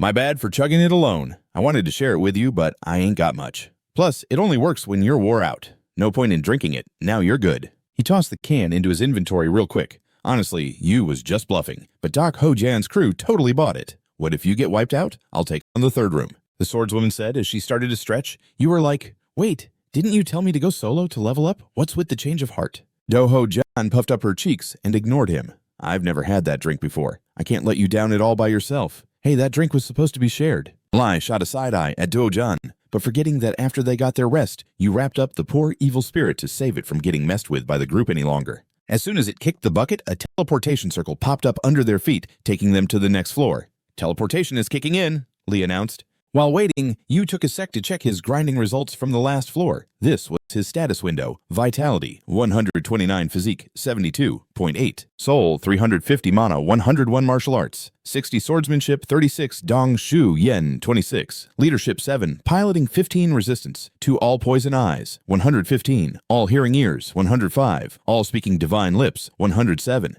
Compared to when I first rolled into the academy, my stats have shot up big time. So dope. This level is already at the Academy's average, and I've barely swung my sword. Even my swordsmanship and that piercing skill I just picked up have leveled up. With this kind of progress, I need to focus on my sword skills for that match coming up on Tuesday. It looks like my martial arts skills will be the key. My physique and erectors are off by more than 200 strength points. Honestly, there's no way to catch up to him in just 1 week, no matter how hard I push. But when I learned martial arts from Do Ho Yen, I realized that picking up skills is cool, but developing them is just as key. As for leveling up my martial arts, if Do-Jan could teach me more, you glanced at the swordswoman with hope, but quickly shook yourself out of it. What am I thinking? No matter how strong Do-Ho-Jan is, relying on her ain't smart at all. It would throw our whole vibe off. Gotta think this through. I still got time. He rubbed his forehead, trying to clear his thoughts. Just then, the teleportation magic kicked in, zapping them to the 3rd floor. While Yu was deep in thought, Lai's terrified scream pulled him back. Hey, Yu, what are you doing? Snap out of it. Hearing the yell, Yu jolted and saw all 3 of them were in freefall. Looking down at the ground, his face went super pale. What the heck? Why am I falling? Oh man, did the ground just vanish? Yu thought in a daze as Vucho screamed her lungs out, covering her skirt. Yu glanced down and spotted a spike trap ready to mess them up.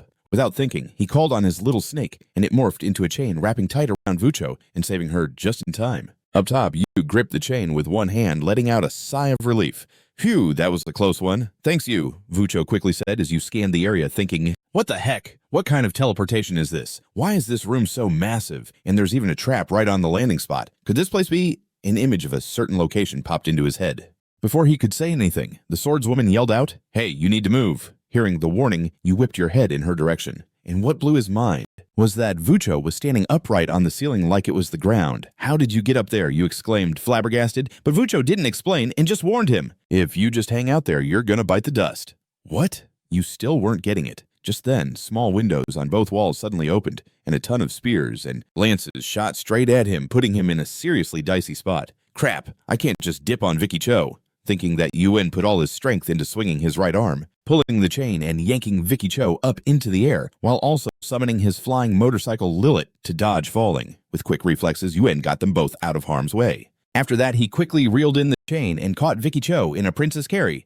Gotcha, you good. Sorry if I was a bit rough, but it was pretty sketchy back there. I had no other choice. Hearing that, Vicky Cho turned a shade of red and stammered, I'm okay. Then hang on tight, Vicky Cho. Still gotta watch out for danger in this place. Yuen said, casting around and spotting another wave of spears ready to shoot out from the pillars in another corner. Nightlie was also dealing with a bunch of flying axes. But those basic attacks were no challenge for him. A few sword swings and Lai smashed all the axe blades easily while 2 pairs of wings sprouted from his back, letting him hover in the air. Lai was totally confused, like, what's up with this? Professor Aluminina said traps only show up starting from the 20th floor, but we're barely on the 3rd. Isn't this level a little sus? What's that thing you're holding, Yuen? Lai called out while watching Yuen steer the flying bike to dodge those spears. Back with Yuen. He was just gritting his teeth, thinking, this is wild. Traps are going off everywhere. What is this crazy place? Meanwhile, Vicky Cho was living it up on this thrill ride. Feeling a bit too chill, she remembered Yuen's words. Hold on tight, Vicky Cho. So she wrapped her arms around Yuen's waist and squished her assets against his back, turning his face all shades of red. Whoa, what are you doing? My back is cooking, he thought to himself. Just then, an arrow zipped by and hit the tail of the bike, making Lilith scream and swerve awkwardly. Whoa, that was close, Yuen shouted right before a golden blade sliced through the spears chasing them. Lai popped up and asked, you were flying fine. Why'd you suddenly jerk like that, Yuen? Yuen slammed on the brakes and asked in shock, huh, Lai, what's up with those wings? Before I spill, I gotta ask, what's that ride you got? Is it from your world too? Lai was super curious. This is a flying motorcycle. You've never seen one. Yuen replied, kinda shocked, a flying motorcycle, what's that? Lai looked totally lost, his eyes wide. Seeing that expression, Yuen realized he had zero clue what this was. Not wanting to dwell on it, Yuen looked around and asked, oh, by the way, where's Ho-Jan? Hearing that, Lai freaked out, remembering he totally forgot about the sword girl. Yeah, now that you mention it, I haven't seen her at all. You think she got caught in a trap? Lai said, worried. Yuen shook his head immediately. No way. She wouldn't get trapped that easily. She's probably lurking somewhere, keeping an eye on things. As they zoomed on, Lai asked again, so what's the plan now? How do we take down these traps? Yuan paused, then said, according to the guidebook, we just gotta survive for a bit. I'm not sure how long or how this whole thing works, but for now, you head over there, Lai. I'll try to figure these traps out. Lai nodded and zipped off in the direction Yuan pointed. Meanwhile, Yuan focused on watching the windows spewing javelins, trying to decode the trap patterns. They're all targeting Lai. Looks like they go after moving targets first. I should have been smarter. What was I thinking? Yuan blamed himself. Just then, Vicky shouted, Yuan over there! Yuan turned around and yanked out the arrow stuck in his ride. Oh, that could have hurt Lilith. I need to tell everyone to chill out, but if we stop moving, how do we get through this room? While he was stressing over escaping without triggering the traps, Yuan suddenly saw the arrow in his hand dissolve into light. Wait, what's going on? Did I just absorb something? Looks like I grasped a concept. Why is this happening now? I couldn't read anything in the last room, so what gives? There's gotta be a reason. Yuan frowned in thought, but quickly brushed it off. Nah, maybe it's just a lucky break. I need to test it. He touched a nearby sword, and sure enough, that dissolved in his grip too. No way. Yuan stared in awe at the two words floating above his palm, wondering. The concept I got is behead not sword. Last time, the concept was different from what it looked like on the outside. Just when he was about to figure it out, Vicky yelled, Hey, Yuan over there! Yuan quickly looked and saw Lai getting swept away by a wave of water. Lai, you fool! Yuan shouted. Right now, Lai was struggling to stay afloat. Shoot! I let my guard down. I thought the weapons were the only threat. Never thought water would burst out of a trap. There's definitely something nasty in this water. I'm getting numb and my vision is fading. If this keeps up, I won't be able to dodge the next trap at all. With spears flying at him, Lai freaked out, unable to block them all. I'm done for. Meanwhile, sensing his friend was in deep trouble, Yuan revved up his bike and zoomed off to save him. Watching Yuan take off, Vicky remembered what he said. Sorry, Vicky, I'm about to play my cards, so I can't drag you into this. Just hang tight for a bit, she whispered. Go get him, Yuan. Back with Yuan, he reached out while driving to touch the water spraying from the trap, right after he gained new concepts. From this concept, you've gained over 10 points for acid and wave. Just like I thought. Even though I touched the water, I didn't get the water concept but wave. Now I see why earlier I got behead instead of sword. Farther away, unlike the others struggling to dodge the traps, the swordswoman Du Yan moved easily across the pillars with no issues, but her eyes were glued to Yuan as he dashed toward Li, looking like he was up to something. Yuan, what's your game plan? She asked, frowning. Back with Yuan, he reviewed everything he picked up while cruising. The state of these, looking like he was cooking up something sneaky. Yuan, what's your game plan? She asked, giving him a side eye. Back with Yuan, he went over what he'd picked up while riding. The state of the vibe it gives off totally shapes the idea I can snag. Back in the day, those sneaky weapons were aimed right at the neck, so the deal was behead not sword. With that in mind, it looked like Yuan got a handle on the traps and he shouted, Let me take care of this. With that, he stepped on the gas, charging right into those weapons head on. As he sped up, he was low-key praying. May the depths of all the venomy open up, let me see through their essence, or better yet, read the vibes of these hidden weapons from the traps. He activated the venomy, and suddenly Yuan noticed all the concepts of the weapons below him. Night Lai was totally confused, and his eyes went wide. What, he's running straight into the traps? But Yuan didn't care about what Lai thought. He already had a plan. I realized I don't need to absorb them all. Just mix it up and wreck their form, that's enough. In his palm, a sphere of concept formed, pulling in all the nearby concepts, making the weapon slowly dissolve. Seeing this, everyone knew he nailed it. All right, he shouted. When he stopped, Lai rushed over and asked, Hey, you good? Ah, yeah. Lai, I'm glad you're still in one piece. Haha, we were almost toast. He laughed. So what was that magic you just pulled? Lai asked. Yuan pulled out the concept sphere and shrugged. Beats me. It felt like everything came together into this epic mass. I just scored something rad. Lai was blown away. Looks like you just unlocked a new skill. Going head-on into a trap like that is next level. As soon as he finished talking, a bunch of whistling spears came flying from afar. Without either of them needing to do anything, Du John and Wu Zhou sprinted in and knocked all the weapons aside. Once she finished John shot a cold warning. If you guys don't stop being careless, you're going to land yourself in some serious trouble sooner or later. Thanks you two. I was about to be toast there. You sighed in relief. Meanwhile, Du Yan gave Lai a smirk. Look at you almost getting wrecked and you still act so chill. What did you say? Lai snapped back, clenching his teeth. After dealing with the traps, a teleportation circle suddenly popped up under their feet, letting them know they smashed through this tough level. Oh, looks like that was the last trap. We're about to get teleported again, Wu Zhou said, looking nervous, while Lai and Doko-John kept bickering. What's up with your attitude? You think you're being too hard on someone who just dodged death? Lai shot back. Doko-John wasn't backing down, replying with a sassy tone. Well, who told you to let a weak trap jump you? Just showing up like some big shot. You totally planned that from the jump, didn't you? Lai clenched his teeth, but only got a faint smile from her in return.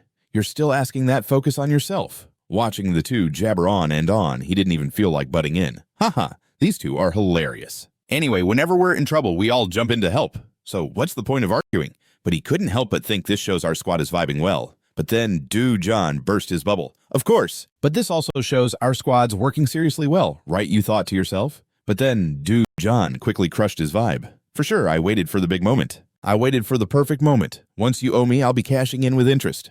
The whole crew stared at her stunned, while he just hoped that feeling of teamwork earlier wasn't a total mirage. The scene switched to the 4th floor where the crew was hanging out in the middle of a wrecked architecture space. You checked out the surroundings and said, the ceiling's lower here. At least we won't catch any air attacks like last time. That's a win. While saying this, he pointed behind him, and the little snake in its AK-47 form started blasting away, aiming right at a spider not too far off. But when it got hit, the spider just screeched in panic, and the bullets only made a few sparks. The joy was short-lived. Lai quickly figured out what they were up against and warned, it's a tower spider. These bad boys pop up on any floor of the tower, no matter if it's low level or high level. You gulped. They ain't even scratched. They bounced Yi's shot like nothing. Lai stepped in front of you and explained, tower spiders have random abilities no matter what floor. Looks like your weapon's just not cutting it. You'll need to deal with this room. Doko-Jan, looks like it's your turn. I'm counting on you. The female swordsman nodded. Got it. Back to Yuen. Seeing his weapon was useless, he clicked his tongue in frustration. Tisk, can you believe a monster this strong is already here? John sighed and he held her hand up to stop the group. All right, everyone, step back, including you, Yuen. Watch closely. This is what you wanted. Ki blast, she yelled, and an energy blast shot straight from her palm. Yan, keep your eyes peeled. This is what you've been waiting for. Ki blast, she shouted, and from her palm, a burst of energy shot out, straight at the swarm of tower spiders. With just one move, she totally wiped them out. You gave a dry smirk. Whoa, that's a serious ki blast, way gnarlier than my shots. Most of the spiders were already toast. Next to them, John, after a quick glance, passed the rest of the cleanup to him. Haha, you won't find another leader as chill as me, right? She said with some attitude. When a golden chance like this landed in his lap, he had no reason to say no. He drew the long sword from his inventory and turned to his two buddies. Lai, you chill in the back. And Vuo, you keep an eye on the ceiling for any surprises. Got it. They both shot back in sync, nodding. Turning back to you now, all set with his crew. He calmly strolled towards the wrecked spiders to grab some experience. That's interesting, you thought. John isn't even my leader, so why is she being so nice? Honestly, I can't help but feel grateful. While pondering, you gripped his sword and dashed straight at a frozen spider. He'd thought that slice would score him some XP, but nah. The moment the blade hit the spider, a metal bang echoed. Yu's whole body jolted from the feedback. It turns out slashing the spider was like whacking a steel block. No way, it's too tough. Yu gritted his teeth, looking all helpless. Below the tower, Spider looked super agitated, its eyes glowing like headlights. It lunged at you like it was seeking revenge. You quickly stepped back. There's always a way, though. With that, he built up speed and charged forward, jabbing his sword into the spider's head. It apparently uncovered a weak spot, and you jumped on it. He did it. Vu cheered while Lai let out a sigh of relief. Phew! Back to you. Even though he took out a tower spider. He didn't seem stoked, but if slashing doesn't work, then what's the point? I can't keep stabbing and pulling out my sword against so many of them. Maybe these tower spiders are just too much for me. You thought. Suddenly he remembered something, telling himself, haha, I'm such a goof. I've got that awesome thing from the last room. Why didn't I think of it before? Now's the perfect moment. With that, he pulled out the concept orb of severing with 20 accumulated points and attached it to the long sword. Instantly, the sword began to glow like fresh steel. Let's see how this thing works with my sword. A notification popped up. Item evolved due to mad compatibility. Executioner's severing longsword, 30 magic power, 30 lethality 19, blood poison 9, melting 12. Meanwhile, after a quick break, the remaining tower spiders had bounced back from that ki blast. Sensing Yu's killing intent, they all rushed at him at once, clearly trying to swarm and take him down. Yu confidently gripped his sword, slowly pulling it back for his strike. All right then, let's see what this can do. With that, he swung his sword hard.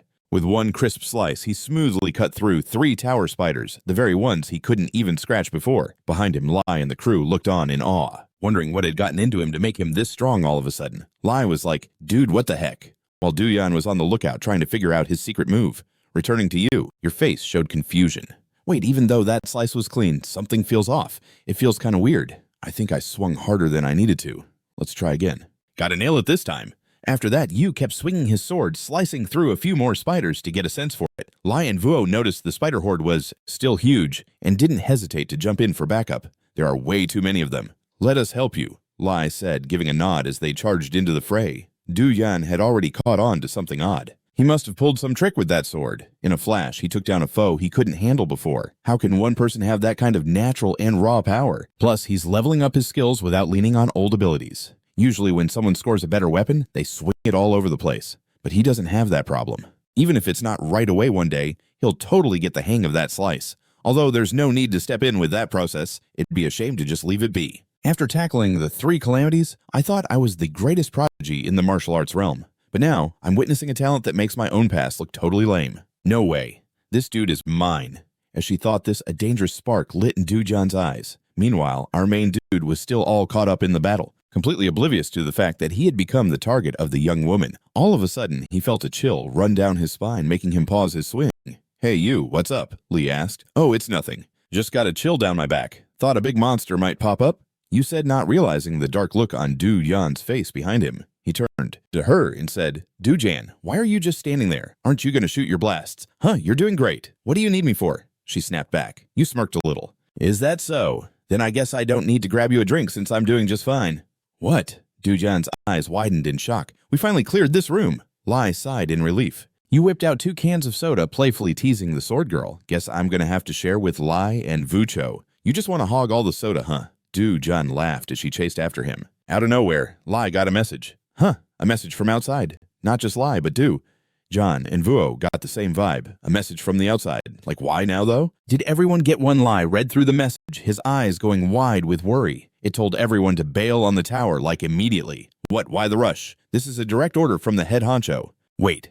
Does that mean it's for the whole school? I don't want to leave. This is like my warm-up. I haven't even had my soda yet, unless there's a good reason. I'm not going to roll with this. Do-John grumbled in annoyance. Before she could say more, Vuo suddenly shouted, "They're here!" The squad turned around, all surprised to see a bunch of spatial gates opening and a ton of tower spiders pouring out. "Oh, so that's what's up. This gotta be why they're calling us out," Lai said, remembering something from earlier. "This is what we were warned about, right?" Do-John nodded, looking deep in thought. "Ha ha! No wonder the difficulty fell off." You chuckled. "The sword girl!" Do-John checked her ID necklace and shook her head in defeat. The ID collar's totally down. Guess we're really stuck in this room. So this is what the prof meant when she said even students could catch a bad break. An irregular space, Lai said in a tense tone as a swarm of tower spiders came at them, flashing back to the time with Professor Aluminina when she said students could be in some serious danger when freshmen hit the tower. There's a chance space pirates might crash the party. Hearing this, you turned and asked, "What are space pirates?" I'll break it down later. The deal is that their weird invasion is going to kick off an irregular phenomenon. It's like a totally unpredictable event that doesn't happen on regular runs. Usually you're safe, but once one of these irregular things pops up, stuff gets wild. All the tower rules go haywire, safe spots turn dangerous, and cloned monsters start running rampant. The difficulty just spikes out of nowhere. You could call it hell mode, plus a whole bunch of other problems roll in at the same time. Hearing this, all 3 of their faces went ghostly white. Just picturing being stuck in that mess was enough to freak them out. Back to Professor Illumina, she said, "As you can see, the tower doesn't promise total safety, so keep this in mind. If you get unlucky enough to get trapped in an irregular phenomenon, know that it's a legit life or death situation." Back to reality, realizing how serious it was. The squad quickly figured it was dumb to take on what felt like an endless wave of monsters. Yu jumped on his ship, taking Vuo with him as they bolted while the other 2 hustled as fast as they could. But the spiders were all up in their grill, not backing off. No clue how long these spider critters are going to keep coming, so hanging out in this tiny space is way too risky. You frowned and said, "Let's just assume it's infinite." Do-John muttered as the spiders started pouring out of the hallway. She sent out a palm blast, blasting a stream of energy that sent them flying. At the same time, Lai was swinging his sword like crazy, sending out blades of sword energy that sliced through the spiders, shouting as he slashed, "Do-John, just keep your head in the game." Do-John was complaining as the duo teamed up to hold back the monster onslaught, but Yu was sweating about how much energy they were burning. Do-John had already wiped out dozens on the way here, same with Lai. Their stamina was tanking, and Vuo's hair was getting darker. He couldn't even speak anymore. If his hair totally changed, would that mean a big bad thing would happen? These spiders are too tough. What's the game plan? You panicked in thought. During a quick breather, Do-John turned to you and said, "Your beast buddy seems like he's lost it." Who would have thought this would happen? I can't hold up much longer either. It'll get really hazardous if I don't catch a break. As she spoke, she rotated her wrist, which looked like it was hurting from all the palm blasts. Without a second thought, you grabbed a can of soda from your inventory and tossed it to her. "Oh snap, what's this?" Do-John asked, looking a bit unsure. "Just drink it. I'll keep them busy. You chill and sip." Hearing that, Do-Yan flushed a bit as she took the can. "Haha, you really think you can pull it off?" "For sure, check this out. Let's go." You said as you pulled a grenade from your stash, popped the pin, and tossed it right in the spider mob ahead. It exploded like crazy, sending spider parts flying everywhere. "What the heck was that? What kind of power is this?" Lai exclaimed, totally blown away. How awesome. Is that pretty rad, right? I worked hard on it. Get some shut-eye lie. You said with a grin, then kept piloting your flying bike to dive in and grab some sweet experience. While you zoomed, you took the chance to scoop up concepts from the spiders' bodies and thought. Whoop! Still looked like she was bursting with energy, but she was a bit unpredictable right now. The monster numbers are climbing. Not sure how much time we got left. Letting Lai and Dude Yan rest seems like the best move. So while I'm trying to take down as many monsters as possible, I gotta buy some time for my crew to bounce back. You thought to yourself before you got snagged by a notification popping up in front of you. Yo, the Executioner's longsword just got a blood venom boost like by 15. You're starting to get the hang of severing. The level of severing just hit level 2. As soon as that notification dropped, the sword in Yu's grip got totally swallowed by this creepy red glow. Wait, is that sword actually turning red? You scrunched your face at the blade. Even if I don't really get how this blood venom thing works, I guess I'll figure it out once I give it a shot.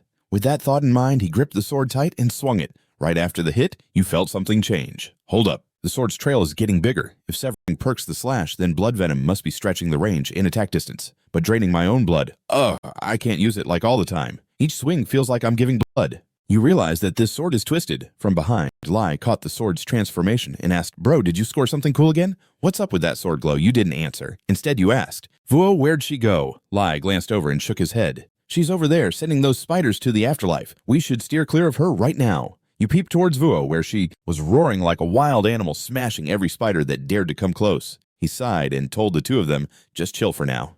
No need for you to jump in. I've had enough thanks to you. You should look around. The spider swarm has really thinned out, Lai said softly, surprising you, as you looked around and noticed the monster count had definitely dropped big time. Now that you mention it, I'm just realizing Du Yan also chimed in, scanning the area. The vibe is totally off. Usually when monsters chill out, it means the battle's about to wrap up or way stronger stuff is about to drop. Just then, Vuo, who was busy in beast mode, noticed something off and stopped turning toward a spatial gate that was popping up. Out of it crawled this massive spider. Staring at the beast's bulging form, Lai said thoughtfully, We're in for it now. His eyes went wide, totally confused about what was happening. Didn't they say these giant monsters only show up after the nth floor beside you? The swordswoman saw his clueless face and couldn't help but complain.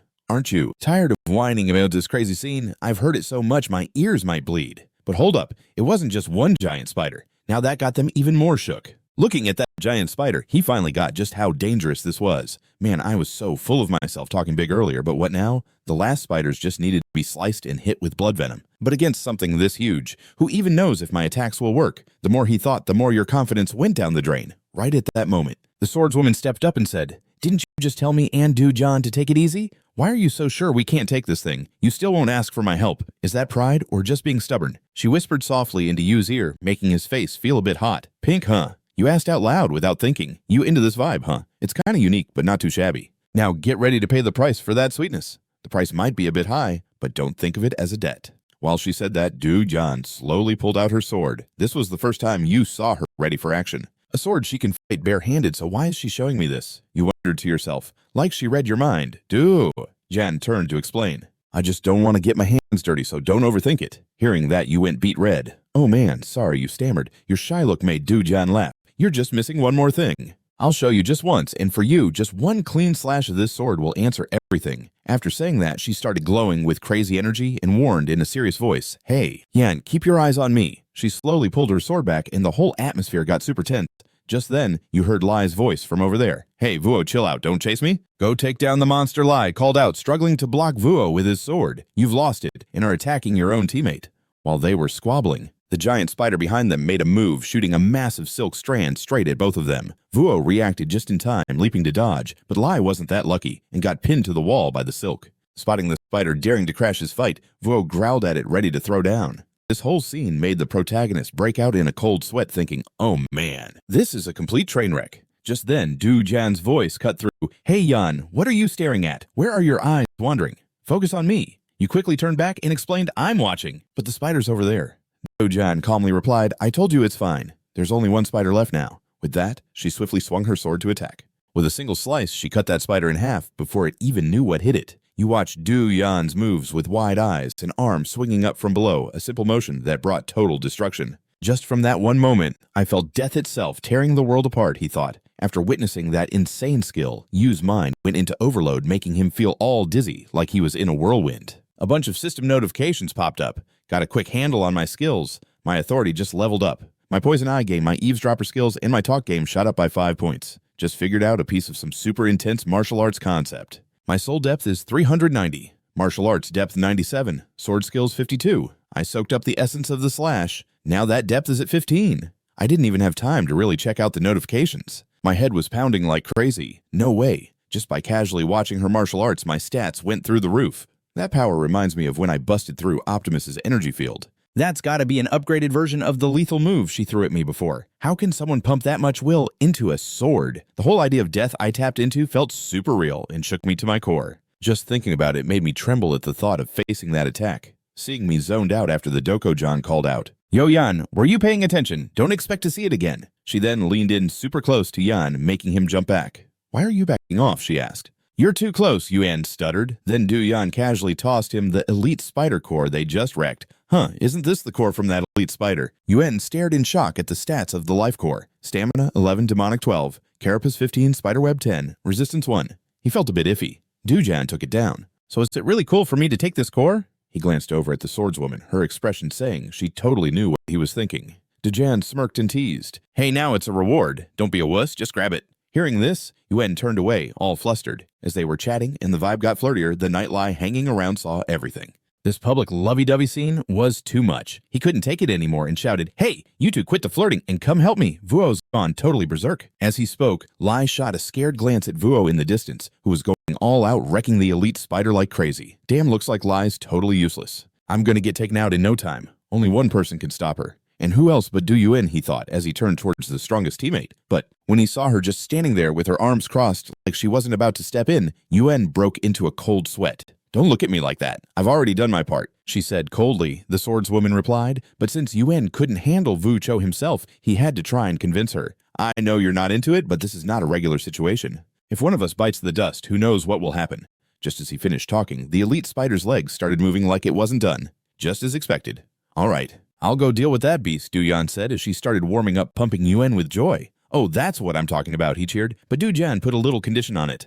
"In return, you gotta take out that thing at your feet. Come on, beast. Don't just chill up there. Get down here." She shot a blast of energy right at Vuo's face to grab her attention. "Let's make this fun." Provoked Vuo growled and charged straight at Du-Yan, landing with so much force it shattered the ground. But Du-Yan dodged easily, keeping the taunt game strong. "Over here, beast," she laughed. Vuo kept on charging and throwing wild punches. After she missed one, Du-Yan quickly grabbed Vuo's wrist and slammed her hard into the ground. "Oops, not over there, I said over here. Haha, all you do is rush at stronger foes mindlessly. Get up, beast. You still got energy. Huh, I'm gonna toy with you until you're barely standing. Go ahead, let loose." Du-Yan mocked, making Vuo even angrier. Seeing this, Yuan was getting chills. Good lord, it really looks like she's just messing around with her. While keeping Vuo in check, Du-Yan called out to remind Yuan, "Hey, no time to slack off." Bang, hearing that, Yuan whipped out his sword and faced off with the elite spider. "I get what you're saying, but isn't this task a bit much?" He struggled a bit, saying, even though Vuo had already bruised the spider, it was still a tough cookie. "If you keep an eye on how I hit, you can do it." Du-Yan shot him a confident look, making him chuckle awkwardly. "Haha, based on what makes you say that?" With that, the spider launched an attack, slamming one of its legs right at him. Yuan got hit and sent flying. "Yo, is Yuan okay?" Lai asked, worried. "What the heck was that?" Yuan exclaimed in surprise. At that moment, he felt like the spider was looking down on him. It's hanging by a thread, yet it thinks it can take me on. "All right, let's see what you got." Yuan shouted with all his might. Magic circles appeared around the spider, and from them, chains shot out tightly, wrapping its legs. "Wait, is he seriously tying up the spider's legs?" Lai yelled, shocked as he watched. Meanwhile, Yuan took the chance while the spider was restricted, rushing in to attack. "Is he really tying up that spider's legs?" Lai gasped, totally shocked by what he saw. Meanwhile, Yuan seized the moment, sprinting straight at the spider to attack. "I'm gonna lock this down, then add more damage with blood poison, and get in close for the kill. It's on fam." Soon after, Yun swung his sword hard, cutting straight into the spider's face, making it let out a nasty roar from the deep cut. "Take that!" he yelled, pumped up. But over to the side, Lai was looking worried. "What do I do? Yun, this ain't looking good." In the back, Yan was dodging attacks too, mumbling, "That's too shallow. If we want to finish it, we've got to go for the head. Yo, what's up?" "Yun." Back to Yun. He realized his attack just made the spider angrier and didn't do much damage. Was the slash not deep enough? What's going on? Did the blood poison not kick in, right? Thinking it over, that makes sense. I've never used two moves back to back before. Just then, the spider put all its weight on its legs, breaking the chains like they were nothing. In a flash, its legs came crashing down toward Yun, making a huge boom. "Crap!" Yun cursed under his breath. Far off, Lai screamed in panic while Du-Yan was a bit stunned.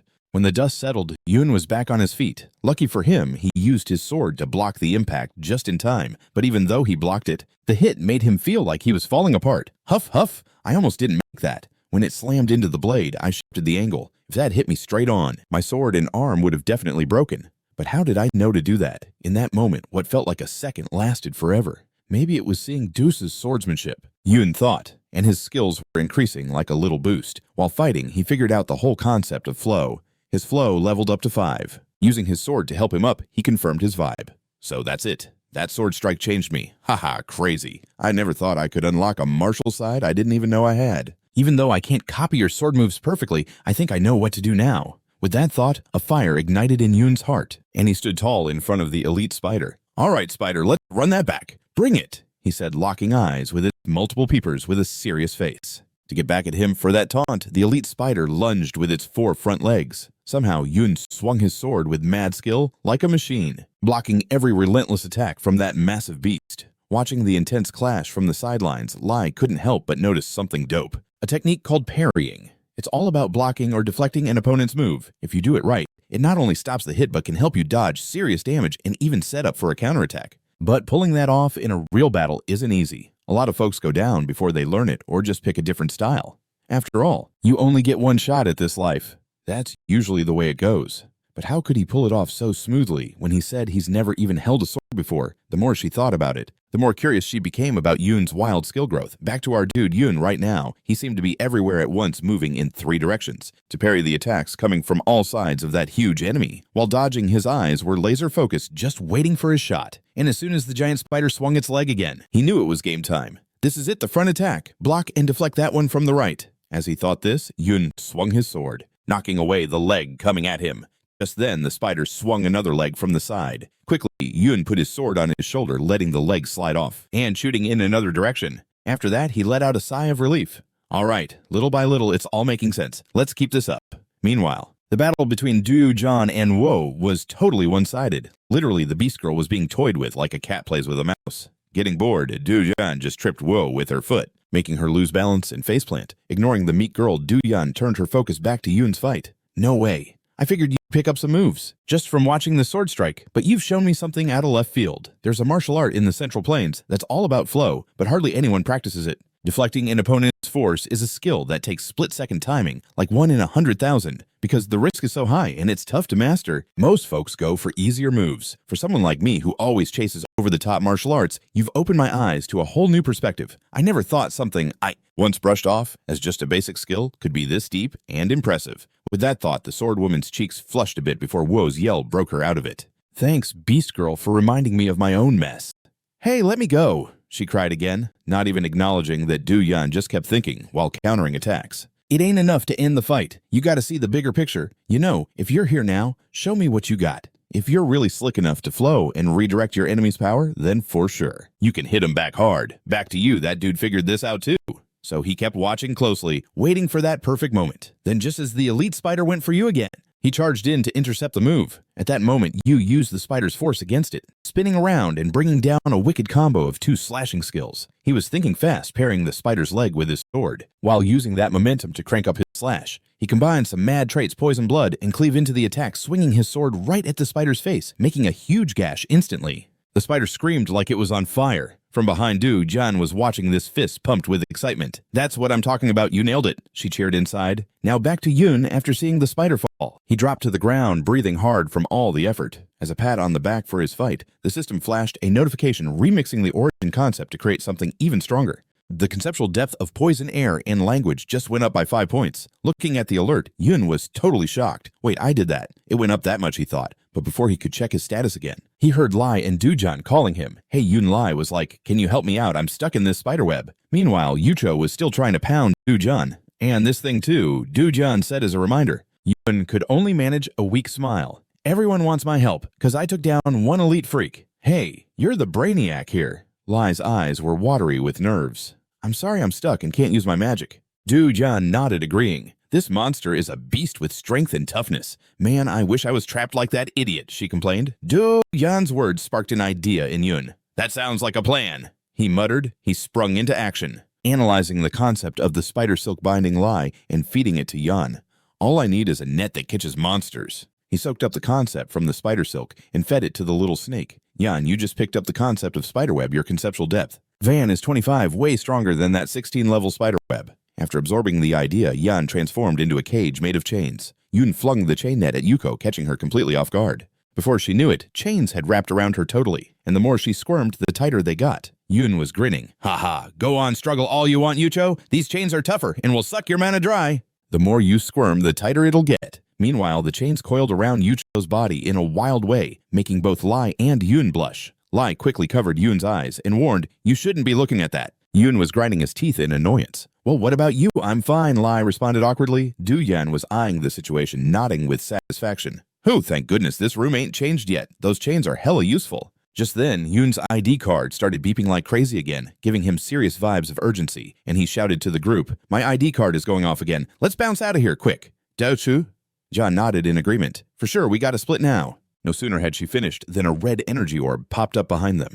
A strange voice boomed from inside the orb. "You the ones who passed the test ahead." Yoon's crew jumped and got on high alert, and he turned to the sound, demanding, "Who's talking?" The energy orb slowly morphed, revealing a woman's form. She reached out to the group and said, "I'm here to hook you up with your reward. You get a chance to sign a contract with the overseer of the Myriad Eyes." Time zipped by, and suddenly we were outside the tower. Professor Illumina was still on edge waiting for her students, since they hadn't come out yet. But it didn't take long as Yoon's group was teleported out via a formation. "Is anyone hurt?" Yuan asked. "Where are we?" Lee wondered, looking around. "This is where we came in," Du-Jan replied. Seeing her students back, Illumina rushed over worried sick, asking, "Are you all okay? Anyone hurt or feeling weird?" Looking at her almost crying, Yuan smiled and said, "We're cool, Professor. We're all good. Chill out." Hearing this, Illumina's heart still wouldn't relax. Even though the emergency alert messed up, she was still worried when nobody came out. But thankfully, you're all safe. So what went down in there? Can you spill the tea? Illuminina's question surprised the group, and Yuan scratched his head, stuttering, "Well, about that. Let's hit a room and chat about it." Time zipped by again, and we were in a private spot. Now the main character finally got to ask about what went down in the tower. So what happened? They hadn't emerged from the tower yet, but it didn't take long because Yoon's group was teleported out by a formation. "Is anyone hurt?" Yuan asked. "Where are we?" Lee asked, feeling curious. "This is where we entered," Du-Ho-Jan answered, watching her students come back. Illumina rushed over looking worried, asking, "Are you all okay? Is anyone injured or feeling weird?" Looking at her face on the edge of tears, Yuan smiled and, "We're all good, Professor, no worries." Chill out. Even though the emergency notice went haywire, Illumina was still super anxious when no one popped out. Thankfully, "You're all safe. So spill the beans. What went down in there? Can you let me in?" Illumina's question startled the crew, and Yuan scratched his head, mumbling, "Well, about that. Let's go find a room to chat it up first." Time passed, and the scene flipped to a secluded area. Now the main character finally had the chance to ask about what happened in the tower. So what actually went down here? So we got sucked into this super weird place after the fourth room totally switched up on us right after we walked in. During this, Yun was like, "What the heck just happened out here?" Illumina replied, looking kinda bummed out.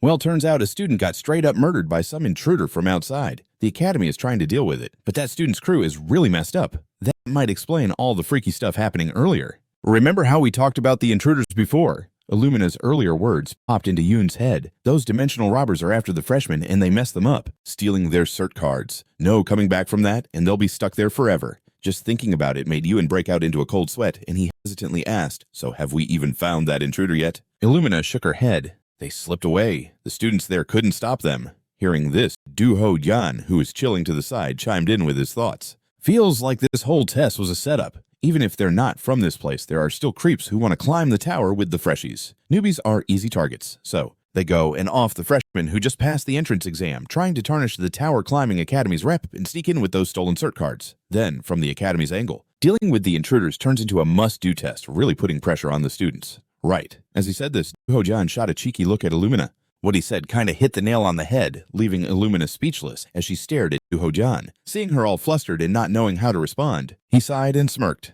"Seriously, this place is super weird. Intruders can just waltz in like it's no big deal, even in the Academy's zone. And still, the Academy can't stop them from wiping out their own students. Makes you question the rep of the greatest Academy ever." Behind them, Yuan's crew went silent, looking all deep in thought, leaving just the professor. Illumina didn't vibe with that view. "You've got it wrong. Dean John has to protect the students. That's on the Academy. But once they hit the tower, they gotta fend for themselves. Plus, the tower letting intruders roll in is just how it is. That's the tower's will." After saying this, Illumina lowered her head like she couldn't face the students. The girl swordsman heard this and gritted her teeth in anger. The towers will, if that's how it is. Then I don't need to be here anymore. She straight up used her necklace to teleport out of there, and Illumina didn't even have time to try and stop her. Next to her, the main character jumped in to explain.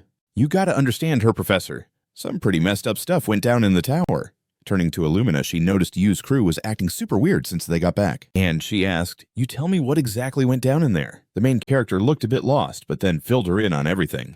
Right before we came back, we met a guardian of the stars. Illumina's face turned all frantic when she heard this. Those all-powerful protectors, aka observers, suck up dimensions. And if they find someone they like, they strike up a contract with them. They're like these god-tier beings who can totally mess with dimensions. They give power, magic, authority, and artifacts to make others obey. But they want a lot back. But still, some folks turn them down. However, in a world where power is everything, what they give is super tempting. Those guardians of the stars are just straight up enticing partners. Coming back to Illumina after a few seconds of getting it together, she asked out of curiosity, a guardian of the stars showed up in this world. You nodded, confirming it. Yup, the observer of all beings told me in a pretty strange way. This entity promised me power. In return, I gotta do what it asks.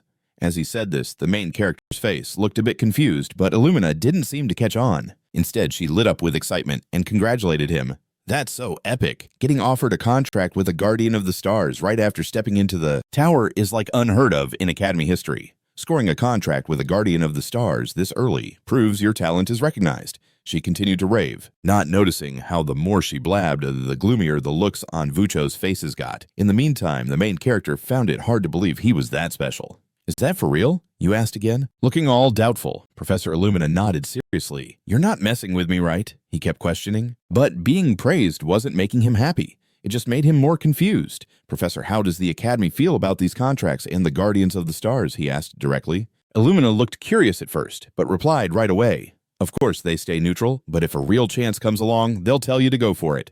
You nodded, getting what the professor was saying. So the Academy is like all for you taking this contract, he said to make it clear. Illuminina explained more. Exactly. Among the dimensions, catching the professor's vibe. So the Academy is all about pushing them to sign this contract, he said to make it clear. Illuminina chimed in, exactly. In the grand scheme of things, the tower's like a magnet for the Star Guardians. Seriously, if you've got to deal with a star, you're the top pick to climb it. And honestly, your gut's telling you to be suspicious about all this. It's wild to think an academy like this has zero security against intruders. They might seem all chill and friendly, but there's just not enough deets to trust them. Man, it's super confusing, he thought, but then Illumina totally interrupted his brain vibes with her question. So Yuen, what did that Star Watcher dude want from you? She asked, her eyes lit with curiosity. Yuen's face got serious like he was about to drop a bomb. That being told me to take someone out and promised a pact with 2 crew members if one of us offed the other first. Illumina went quiet, her face showing nothing but worry. Yuen carried on. That was what the Star Watcher wanted. It said only those hungry for power are worthy of its blessing.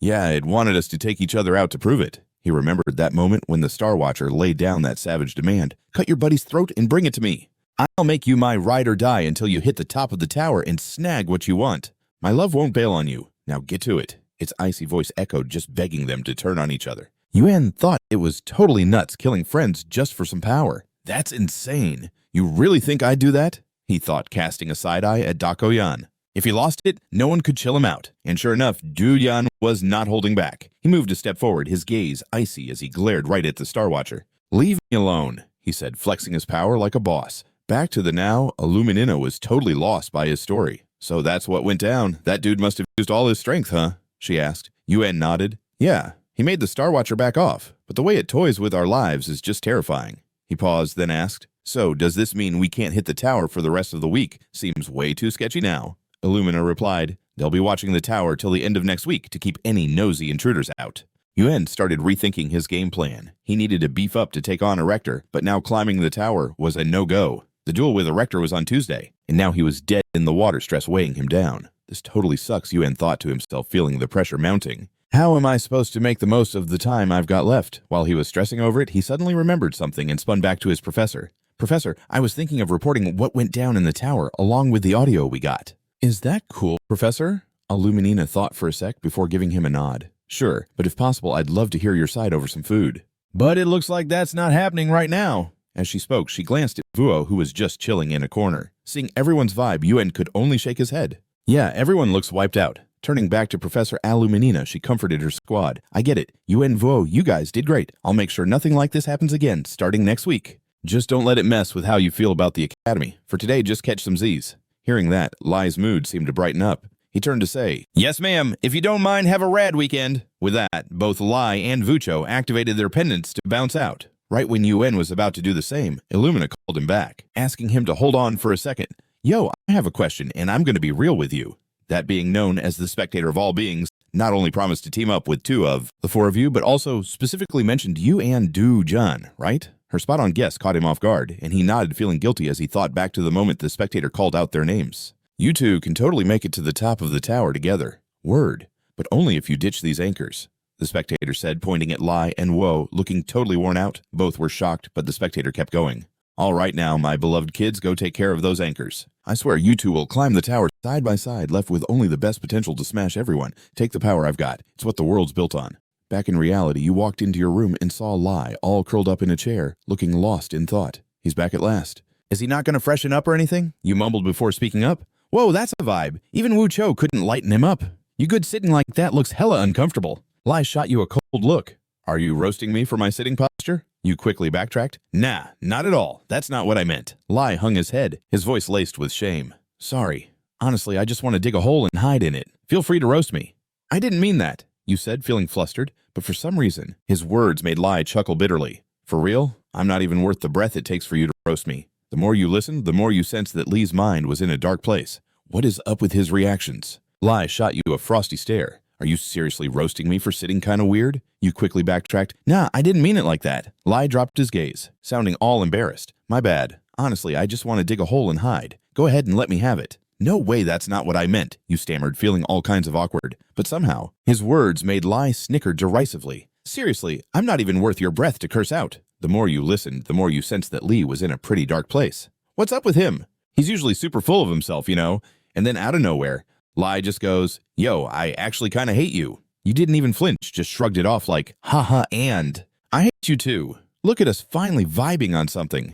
That's what you were thinking, but you kept it to yourself. I low-key want to say that, but I gotta chill. Gotta hold back, cause it ain't polite to call a doofus. You clenched your fists, feeling all mad. After a sec of letting it simmer down, he plopped down next to Lai and said, Yo, Lai, if you got something to spill, just go for it. I'll listen to whatever complaints you got. While he said this, he shot a look at the knight across from him. Only after hearing this from our dude did Lai start to open up and share his stuff. Same here. In my world, everyone thought I was a genius. No cap. My fam, my crew, they all hyped up my skills. They handed me the Holy Sword not just to flatter me, but because they believed in me. I made a deal with the Holy Sword and came here all hyped up by everyone's expectations. But like, what in the world is this? What the heck am I doing? Why do they treat me like I'm just a drag as he was spilling these beans? Everyone was gushing over my talent. They handed me the Holy Sword not just to flatter me, but because they legit believed in me. I made a pact with the Holy Sword and joined this academy with all their hopes resting on me. But what's going on? Why do I feel like a total drag as he let those words out? Lai's vibe felt all off, making you want to step in and say something reassuring. Hey Lai, don't even sweat what that so-called sacred being said. They ain't worth your energy. Before you could finish your thought, Lai cut in, sacred being or not, you call it what you want. Cause you're the picked one, but I'm just an outsider in the middle of these chosen ones. First off, there are these epic, powerful, all-knowing divine beings that totally know way more than us. With a pitch like that, how could you and Du Jan just brush it off? Li threw a question at Yun loud enough to make him go quiet for a sec. Then Yun slowly broke it down. But it's just pointless. There are tons of ways to get strong without needing to sacrifice anyone. Neither you nor I came here to vibe with that kind of stuff, right? Yun shot back. Still, it didn't seem to hit home for Night K. Lai kept pulling back, shaking his head. You say that because you're all that. But for me, if that's what being chosen means, I'd probably hesitate and give up everything. I can't turn it down as easily as you and Du Yun. I'd make that choice. Honestly, I feel so bitter scared and can't even forgive myself for saying this. Lai's face was all sorts of mixed emotions. Time flew by, and it was a blur how their convo wrapped up. But now Yun had wrapped up his shower and came back to see Lai sprawled on the bed. Like he sensed Yun's eyes on him, Lai spoke up. Yun, my bad for spilling my guts like that before. It's on me. I'm the one who brought up all that heavy stuff. I really am sorry, Lai said, looking all regretful. Hearing this, Yun gave a small smile and waved it off. We're buds. I'm always down to hear you out. I'm going to step out for a bit. If you're feeling that hot chocolate, go for it. Normally, sweet stuff helps those not-so-great feelings fade away. With that, Yun put a cup of hot chocolate on the table. Lai replied softly, "Thanks, man." Back to Yun. After he shut the door and strolled into the hall, he thought, "He's changed so much since we first met. Next time I gotta watch my words a bit more." Just then, Du Yan came strutting down the hall and spotted Yun. She dashed over, all cheerful. "Oh, hey, you're back. At least I don't have to go in there." What a relief. When Yun heard Du Yan's voice, he jumped and shouted, "Why are you here?" "This is the guy's dorm." His eyes went wide. Du Yan, seeing this, quickly shushed him. "Shh, if no one sees, it's not a crime. Don't you know?" With that, she flashed a cheeky grin and tugged on Yun's shirt, whisking him away before he could even complain. The scene shifts to a wooden bench outside. Yun asked, "So you just swung by because the cafe was packed?" Totally dodging Yun's original question, Dao John switched gears to ask about how Lai was handling things. "I was curious, so I dropped in. So how's your buddy? Is he holding up all right?" In reply to this, the main character sounded a bit annoyed. "Seriously, what do you mean by buddy? Why do you keep saying that?" Hearing this, Du Yan cleared her throat. "Am I off base? He just knows how to throw power around blindly. A sad, talentless dude who can't catch a break, right?" Lai's not talentless. He's got killer sword skills and a bunch of other talents. Yun chimed in to defend his roomie. But Du Yan saw right through what the knight could really do. The catch is, all that stuff is just cause of the sword. You know it's true. His insane physical strength, sharp instincts in battle, all of it comes from that sword. Without it, he's just a total dud. He can't even read the room. He gets anxious at critical moments, making mistakes and totally flopping. The swordswoman laid out each of Lai's drawbacks, and Yun just rubbed his forehead, feeling super frustrated, and stopped her. "All right, I hear you. Chill. If I keep listening, we'll be here forever." Hearing this, John paused, her voice getting serious. "This is a big deal. It's really serious. If he loses all his courage and drive, it's game over. We won't even need to roll together anymore. Really, the monster was already pretty weak. If he had just stayed quiet, she was going to keep it chill, but he totally got what she was throwing down. Still, he couldn't shake the feeling that Du Yan was either criticizing him or stressing about the lie. With that in mind, he turned to her and asked, "What's good with you? You were acting kind of weird when you met the god, and you seemed super grumpy in front of the professor. You straight?" Her voice was dripping with concern, making the swordswoman blush and feel all flustered. "You worried about me? Why not just use your power to see?" Du stammered. You huffed. "Nah, I don't need to bust out my power. It's all over your face already. I just wanted to check if you're all right." After that, he pulled a cup of hot chocolate from his backpack and handed it to her. Do Jan snagged the cup, feeling a little happy about it. "Right, he's actually being sweet to me, huh?" She took a sip and nodded like, "Not bad." "Yup, it's a bit sweeter than I thought. Hot chocolate should totally be sweet," you replied casually. "Do." John's mood seemed to lighten up, and she started to spill.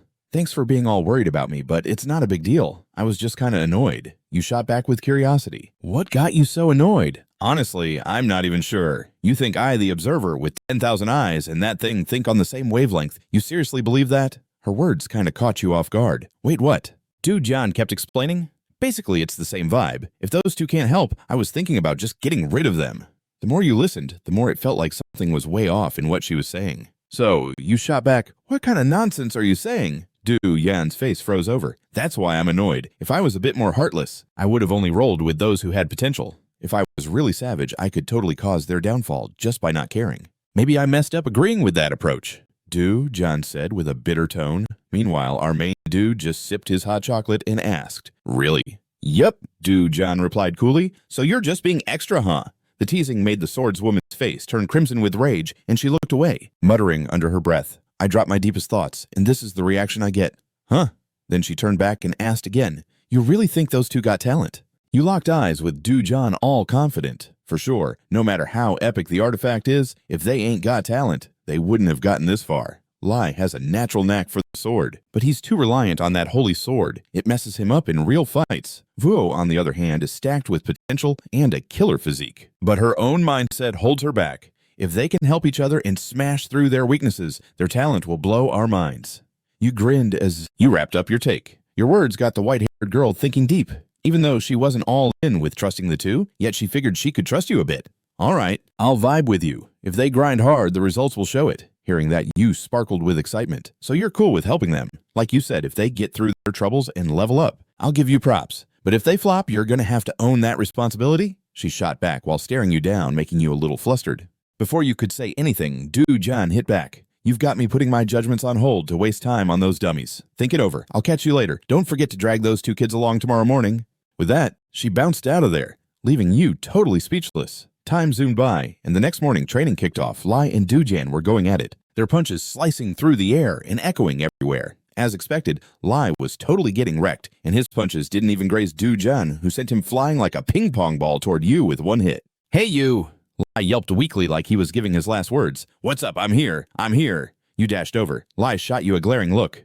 "You promised to teach me something, so why am I the only one getting wrecked?" "Well, that's cause of this." You stuttered, totally at a loss. Before you could make an excuse, Du Jun stomped her foot and yelled, "How dumb can you be? This is body conditioning. It's totally normal. You're not the type to learn just by watching once. So quit whining and get back up." Lai shakily reached for his sword, sniffling. "My sword, can I have my sword back?" "No way. Until you learn to throw down without it, you ain't getting it back." "This is just like back at the tower." Du Yan shot him down hard, her words making young Night Lai's eyes go wide in shock. "But I'm a swordsman, taking a swordsman's sword. How does that make any sense?" Du John looked at him like he was out of his mind. "If you lose your sword, is that how you're going to kick the bucket?" Lai shot back instantly. "No, I would never lose it." That slippery talk just made Du Yan even madder. "So you want to get your sword back to go head-to-head with me? I'll bet you lose it in 3 seconds. Her bold claim left Lai speechless, just able to mutter in despair. "But without my sword," noticing the vibe, you jumped in to cheer Lai up. "This is all part of the training to help you grow. Something Du and I were vibing on. Trust us for real this time and train without your sword. It's all for your own good." Yuse's heartfelt words hit Lai deep, slowly bringing back his determination. "If you's got a game plan, there's got to be a reason, right? I feel ya. I'll roll with it and give it a shot this time." "For sure. Let's go again," Lai said with hype. But before he could wrap it up, John charged in like a tornado, hitting Lai with a spinning kick that sent him flying like a rag doll. "You left the door wide open again. What's up with your stance? It's whack. You're not going to block. Don't just use your eyes to attack. Feel it with all your senses. If you got it, then focus. Are your combat instincts really that trash without your holy sword?" Du Yan shouted as she unleashed a mad flurry of attacks so fast that Lai barely had time to raise his arms to shield himself. From the sidelines, you were tuning in and figured out what was going down. Everything Du said was spot on. Right now, Lee's stats were fading like a Snapchat story. Usually he's a beast who can handle an erector like it's nothing, but for some reason, he's fighting without his sword. He's got mad potential to level up big time. If this slump is because of the sword, then his situation is worse than I thought. You frowned hard at that. Meanwhile, Du Yan kept on her rant. "You're getting weaker. Is your true self just the holy sword? Are you just a sword I'm not?" Lai shouted back. "What are you tripping about? Are you totally useless without a sword?" Du Yan hit back. "That's not true." Lai hissed through clenched teeth. "If you really don't believe that, then quit hunting for a sword you don't even have and face me." Du Jan shouted wide-eyed. Her words seemed to spark something in Lai as his whole body lit up with a bright glow. "Right away." Lai yelled and threw a punch so quick, Du Yan flinched and dodged just in time. The punch was crazy strong, creating a wind blast that sent everything behind him flying. But what really left everyone shook was that Lee's look totally changed, with long, silky hair and a new, more feminine vibe, complete with a huge chest. This new look left both Yuen and Vuo speechless. Du Jan stared at Lai deep in thought, about to say something, when suddenly Lee's body began transforming again as rays of light wrapped around her. They were quickly sucked into a crossmark right in the middle of her chest. This surprise hit Lai hard, causing sharp pain and making her drop to the ground. Seeing that, Yuen rushed over to check it out. But Dako Yan quickly threw up a hand to stop him. "Chill, he's fine. But this ain't something that's going to be easy," she said with narrowed eyes, looking serious. Soon after, Lai started turning back to normal. Du Jan coldly. "And you were right. I can't keep going like this." Du Jan then said, "In that case, let's have a rematch. First, my bad for misjudging you." Lai scratched his head, feeling shy, and replied, "Nah, you don't gotta apologize. I'm the one who got helped." His voice had a little cheer, but that happiness fizzled out in like 3 seconds. Then Du Jan opened her mouth again. "I used to think you were just a clueless idiot, but you're actually a fool holding a bomb on your back. Let's hope that bomb doesn't blow up inside the tower." After saying that, she let out a tired sigh. Lai could only shout, "I really can't stand you." Meanwhile, Vucho stood to the side, vibing with the whole situation between Lai and Du Yan, and she also got a little hype, turning to Yuen. "Yo, Yuen, we should totally do that too," as she spoke. Getting inspired by Lai and Inspector John, she also lit up a bit and suggested to Yuen, we should totally do that too." He noticed something off. What was up with that Holy Spirit and demonic spirit? How can those two totally opposite forces duded up in one body? That's got to be the cause of the blow-up. Does Lai even know about this? I'll tell him after we roll back to the dorms. Yuen thought to himself, then turned to Vucho. "Ah, my bad, Vucho. You've been calling me for ages, huh? I was just lost in my head." Vo replied awkwardly, "It's cool. More importantly, maybe we could spar too." Yuen thought of her wild expression and hesitated for a sec. "Is that really a solid idea?" Vo quickly explained. "I mean, it's not all that good, but you can keep me in check. So I want to get a handle on my power. I want to be useful too." The pleading tone in her voice made it impossible for Yuen to say no. "Aight." He nodded and started heading toward the weapon rack. As he walked, he thought, Vuo's on a roll today. Could it be that yesterday's chaos was too much to handle? Then he tossed Vucho a wooden sword and kicked off, explaining, You're being a bit too forward today. Is it because what went down yesterday was too wild? Then he tossed Vuo a wooden sword and started to explain, I think we should set our own vibe. No need to match their energy. Let's slowly amp up the intensity. Aight. Vo nodded. I got it. You raised his sword. Let's do this, Vo replied. Yeah, I'll give it my all. 2. Just then it hit you. Hold up. Thinking about this, isn't this my dream school life? The youth I pictured wasn't about non-stop battles, but about guys and gals hyping each other up and sharpening their skills together. This is it. Haha, I'm so lucky. Thanks to Vucho, my dream is real. He thought joyfully enough to make his nose a little red. It suddenly clicked. Wait a sec. Isn't this the school life I always dreamed of? The youth I imagined wasn't about chaotic battles, but about boys and girls lifting each other up and leveling up together. This is it. Haha, I'm so lucky. Thanks to Vucho, my dreams are coming true. He thought happily, feeling a blush creeping to the tip of his nose. Vo asked, all nervous, so should I kick things off? You answered, chill. For sure, bring it on. Right after that, the vibe switched for the pink-haired girl, going totally wild and freaking you out. Just 5 minutes in, you had to shout at Why the little snake to transform into a chain to hold Vucho down. Why just hang tight? Don't let go no matter what. You yelled in a panic. Everything happened fast as the chain slowly soaked up the mana from Vu helping her. Brain, come back. You awake now? You asked, feeling tears welling up. Seeing Yu's face, Vucho got that things weren't great, and she put her hand over her mouth and asked, you good? Are you hurt? How many times has this happened? You looking totally wrecked answered, I lost track, but it's got to be more than 10 times. I'm good. My limbs are still kicking. Hearing this, Vu broke down and felt guilty. I'm so sorry. It's my fault you have to go through this. The corners of her eyes were drenched with tears, looking super pitiful. You couldn't take it anymore and reached out to give her a comforting pat on the head. It's all good. I promised I'd help you, and I was ready for stuff like this. So don't be bummed out. Yu's warm voice made Vu blush a bit.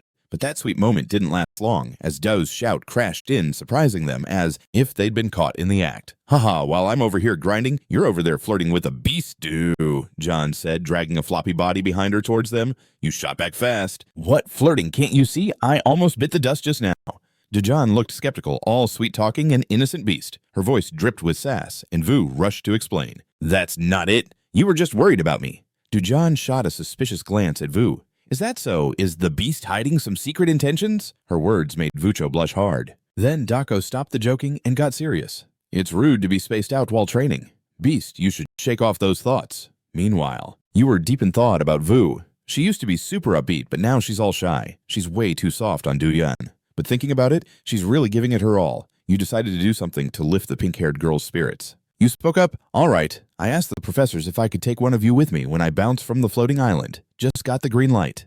Dejan flipped her hair, dreaming, that's awesome. It's so cramped here anyway. You ignored her and focused on Vu. So Vucho, from now on, let's hang out together. Let's go on a date. Deal. His words shocked the other two. Time went by, and just like you said, you and Vo were out on a date at a clothing store. Dejan's voice came through the comm screen. No, I already told you before I left, you explained, sounding exhausted. We're not crashing here, just out for a bit. I'll be back before tonight. Hearing that, John seemed kinda relieved and replied, all right, have you been living in some other dimension for so long that you really think it's cool for guys and gals to roam out at night? Meanwhile, Lai couldn't hold back. His tears were flowing, his voice all choked up. Hey, Yun, is that all? If you're out with anyone but me, your roommate. Before Lai could finish, Yun cut him off quick. Are you my mom or something? Just then, Woe stepped out of the fitting room, her face all red and embarrassed. Sorry, I just tried on the outfit you suggested. How do I look? I feel like I'm showing off a bit. Even though she was shy, the outfit made her look so good that Yun couldn't help but cover his mouth and give her a thumbs up, saying, it's honestly gorgeous. On the other side of the line, Lai and John were losing their minds watching this. Lai yelled, just you wait until you're back. I want to go out too.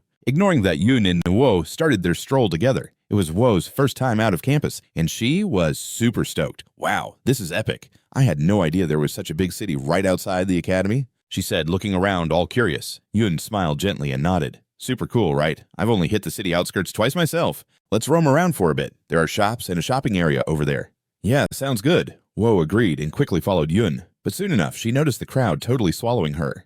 At this rate, I'm gonna lose Yun, she thought, and quickly reached out her hand. Thankfully, Yun saw what was happening and grabbed her wrist, his voice all apologetic. Oh man, are you all right? I'm sorry. I forgot this is your first time in a place like this. It's all good. I'm fine, Wucho said, shaking her head. Seeing this, Yun gently took her small hand and suggested, the shopping area is packed, so let's hold hands from now on. After saying that, he turned his face away, like he was trying to hide his own blush. Wucho nodded softly. All right. The two spent the day joyfully exploring the city, trying street food, visiting a teddy bear shop, and strolling through a park, all of which put Wo in an incredible mood. At the end of the day, they stopped at an outdoor food stall. Yoon asked with concern, "Are you super okay with this dish? The ingredients here are all monster meat." It looked like that for sure, but he didn't need to worry because Wo was munching away like it was the bomb. "This is why I'm obsessed with it. It's so fire so good," she said, her face lit up with total bliss. "Making you totally agree. Whoa, this is way yummier than I thought." Wucho was still living her best life, happily humming while wolfing down her food.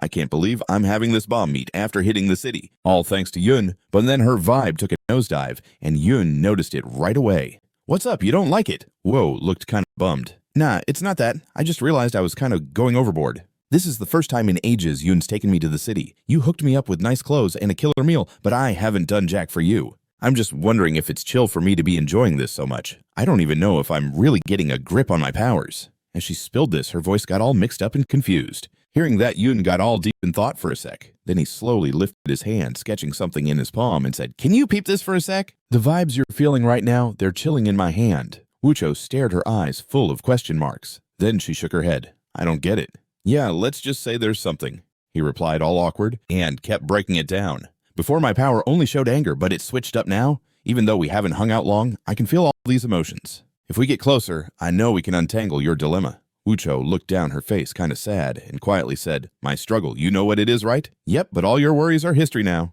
"Wucho," he said as he crushed that orb of sadness in his hand, then declared, "I swear I'll fix every little thing. So just kick back and enjoy today without stressing." His strong words seemed to lift Wo's spirits. She softly replied, "Okay," then thought to herself, "This is so magical. What you just said feels like total wizardry."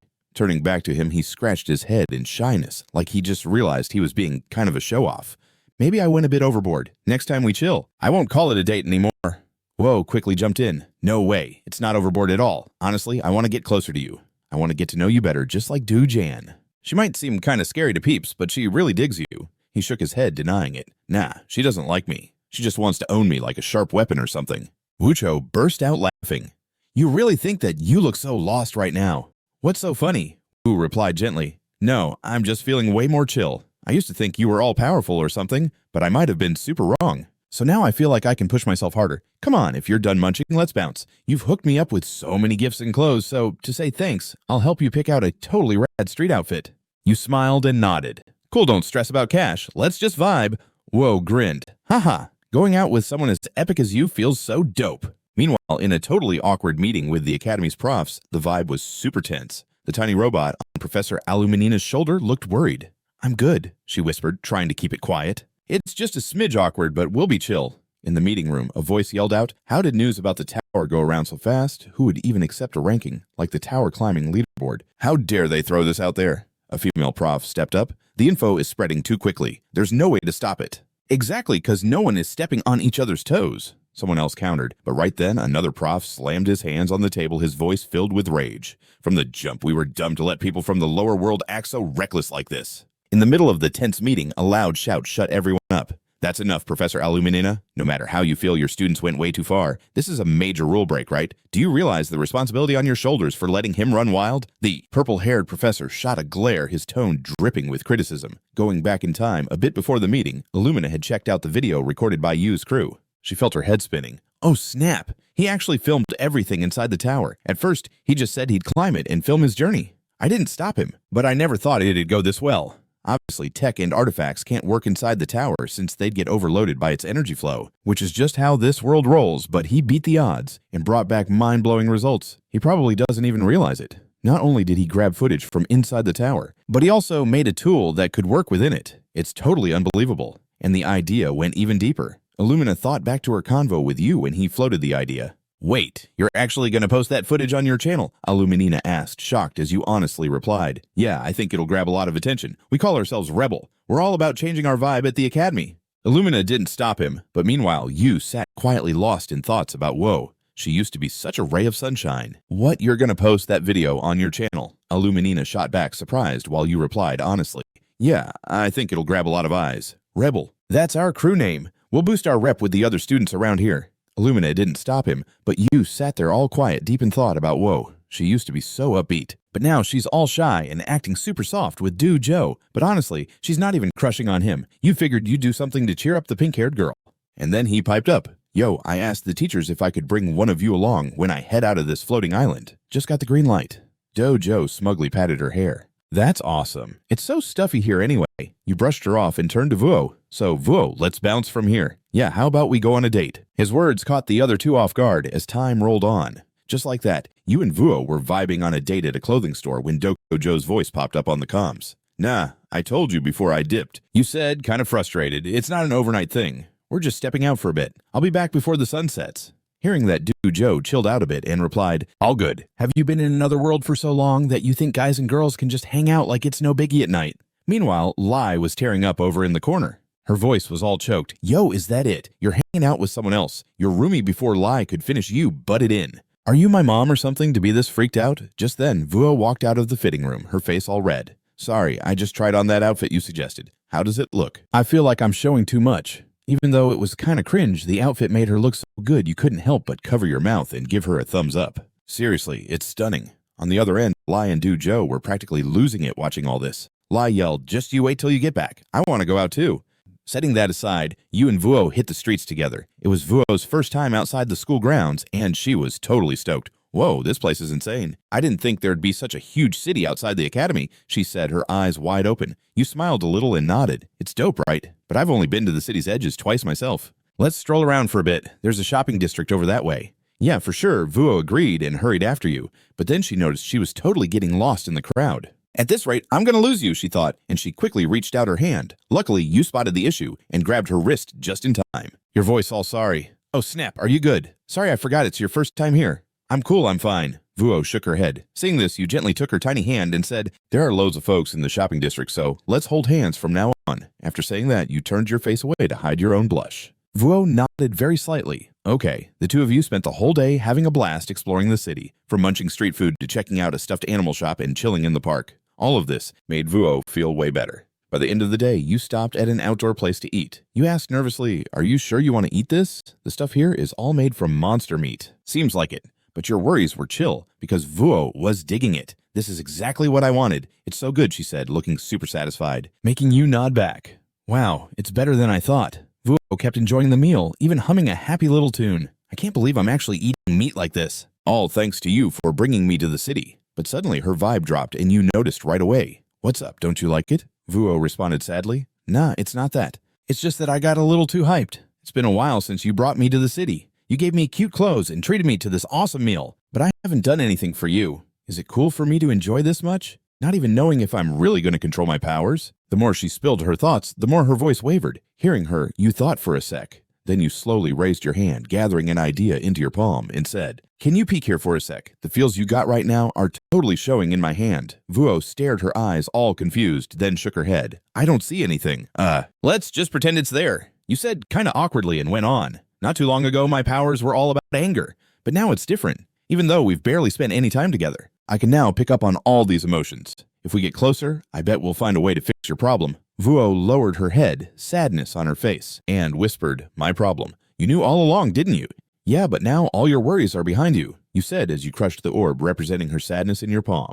Then you promised, "I swear I'll sort out all your troubles. So just chill today and worry about nothing." Your strong words seemed to lighten Vuo's mood. She whispered back, "Okay," and thought, "That's wild. What you say feels like magic." Back to you, you scratched your head shyly, realizing you might have gone a little overboard. "Maybe I got a bit carried away. Next time we hang out, I'm totally ditching the date label." Whoa, jumped in. "Nah, it's not too much. Actually, I want to get closer to you, learn more about you, just like what John's doing." She kind of gives off scary vibes, but trust me, she's super into you. You shook his head like, "No way, dude. She just wants to own me like a sharp knife or some sick weapon." Whoa let out a big laugh. "Haha, for real? You actually think that? You looked hella confused. What's the joke?" Wu said softly. "Nah, I'm just feeling more chill now. I used to think you were some kind of all-powerful wizard, but I might have totally missed the mark. So I feel like it's time to step up my game. Come on, if you're done munching, let's bounce. You got me so many gifts and threads to say thanks." Right now, he turned to Professor Aluminina and asked, "Yo, Professor Illumina, don't you think you should spill some more tea from the footage so the other profs can get it right away?" Everyone in the room was staring at the female professor, curious as heck. Is there more, Professor Illumina, any hidden info when the convo took this wild turn? Illumina looked completely thrown off. She was like lost for words. What are you talking about? Sho saw her confused face and raised an eyebrow in surprise, then said, oh, maybe Professor Illuminina doesn't know. Let me drop this bomb. Ban Yu and his crew are the only ones from the tower climbers chosen by the Guardians. This info hit the room like a ton of bricks, making all the profs lose their chill. Professor Thalia even jumped up eyes wide and was like, wait, the one who climbed the tower for the first time yesterday, chosen by a constellation. Before CO could chime in, Professor Illumina quickly cut in, yo, Vice Chairman. Connecting with a constellation is a personal win for the students. If you throw that out here carelessly. But CO shot back and said, just keep it real. This is a question from my Vice Chairman side. Did Ban Yu and the others actually sign anything with a constellation? With that, since it was a power question, Illumina had to answer whether she was ready or not. Nah, neither Ban Yu nor the others signed a contract with a constellation. Back to CO. Hearing that left him deep in thought, like he was pondering something. So they turned it down. Classic, they're not just any regular kids. It must have been hard for them to show their true intentions under all that pressure from the constellations. Thinking about this, he clapped his hands and thought, all right, then I'm letting Ban Yu and all the 11th graders crash my special lecture. This new plan made the group of professors start arguing again. Wait, Vice Chairman, didn't you just say none of them signed a contract? So why do they get to join advanced chemistry hearing? That CO looked a bit worn out as he broke it down for the clueless profs. Guys, it's not about signing a contract or whatever, it's that they were chosen. Being picked by a constellation is already proof they're top tier. Since they turned down the contract, other constellations are going to be keeping an eye on them. So don't you think they're the perfect students to come to my lecture? I'm the prof who guides students who get chosen by constellations. If Ban Yu got chosen, then he's my student too. You feel me, profs? As he said this, his eyes sparked and he looked around the room, dropping some serious vibes that made the other profs back down. Yes, sir, they murmured weakly, seeing that CO went on. Now let's wrap up this chat about the leaked tower video. We as a school can't do anything to punish that kid. Individual questions and requests are cool. But if we find out anyone pressured that student or gave him a hard time, whether it's a prof or a student, you're out of the academy. Everybody keep this in mind. All right, this meeting's done. Hope you all have a chill rest of the week. With that, the grinning vice chairman bounced out of the meeting room while Professor Illumina finally got the whole picture. Now it clicked. This meeting wasn't about dishing out punishment, but a heads up from the chairman through the vice chairman not to mess with Ban Yuen. That's a relief. Ban Yuen never thought he'd snag so much of the chairman's favor. No need to stress anymore. With that thought, Professor Illuminina let out a huge sigh, but for some reason, Professor C sidled up to the gorgeous professor and said, so, Professor Illuminina, how about we grab a drink at the bar? I want to celebrate your student's win with you. The little robot shot him a fiery glare. Like, how dare you after constantly putting the beautiful professor in awkward spots? And now he's asking her out for drinks. Illumina looked at him with that seriously vibe and bounced out of the meeting without another word. Seeing this, some other dude profs just smiled awkwardly and tried to console C. That was the chairman's call. This was a warning from the chairman passed through the vice chairman, telling us to stay away from Ban Yuen.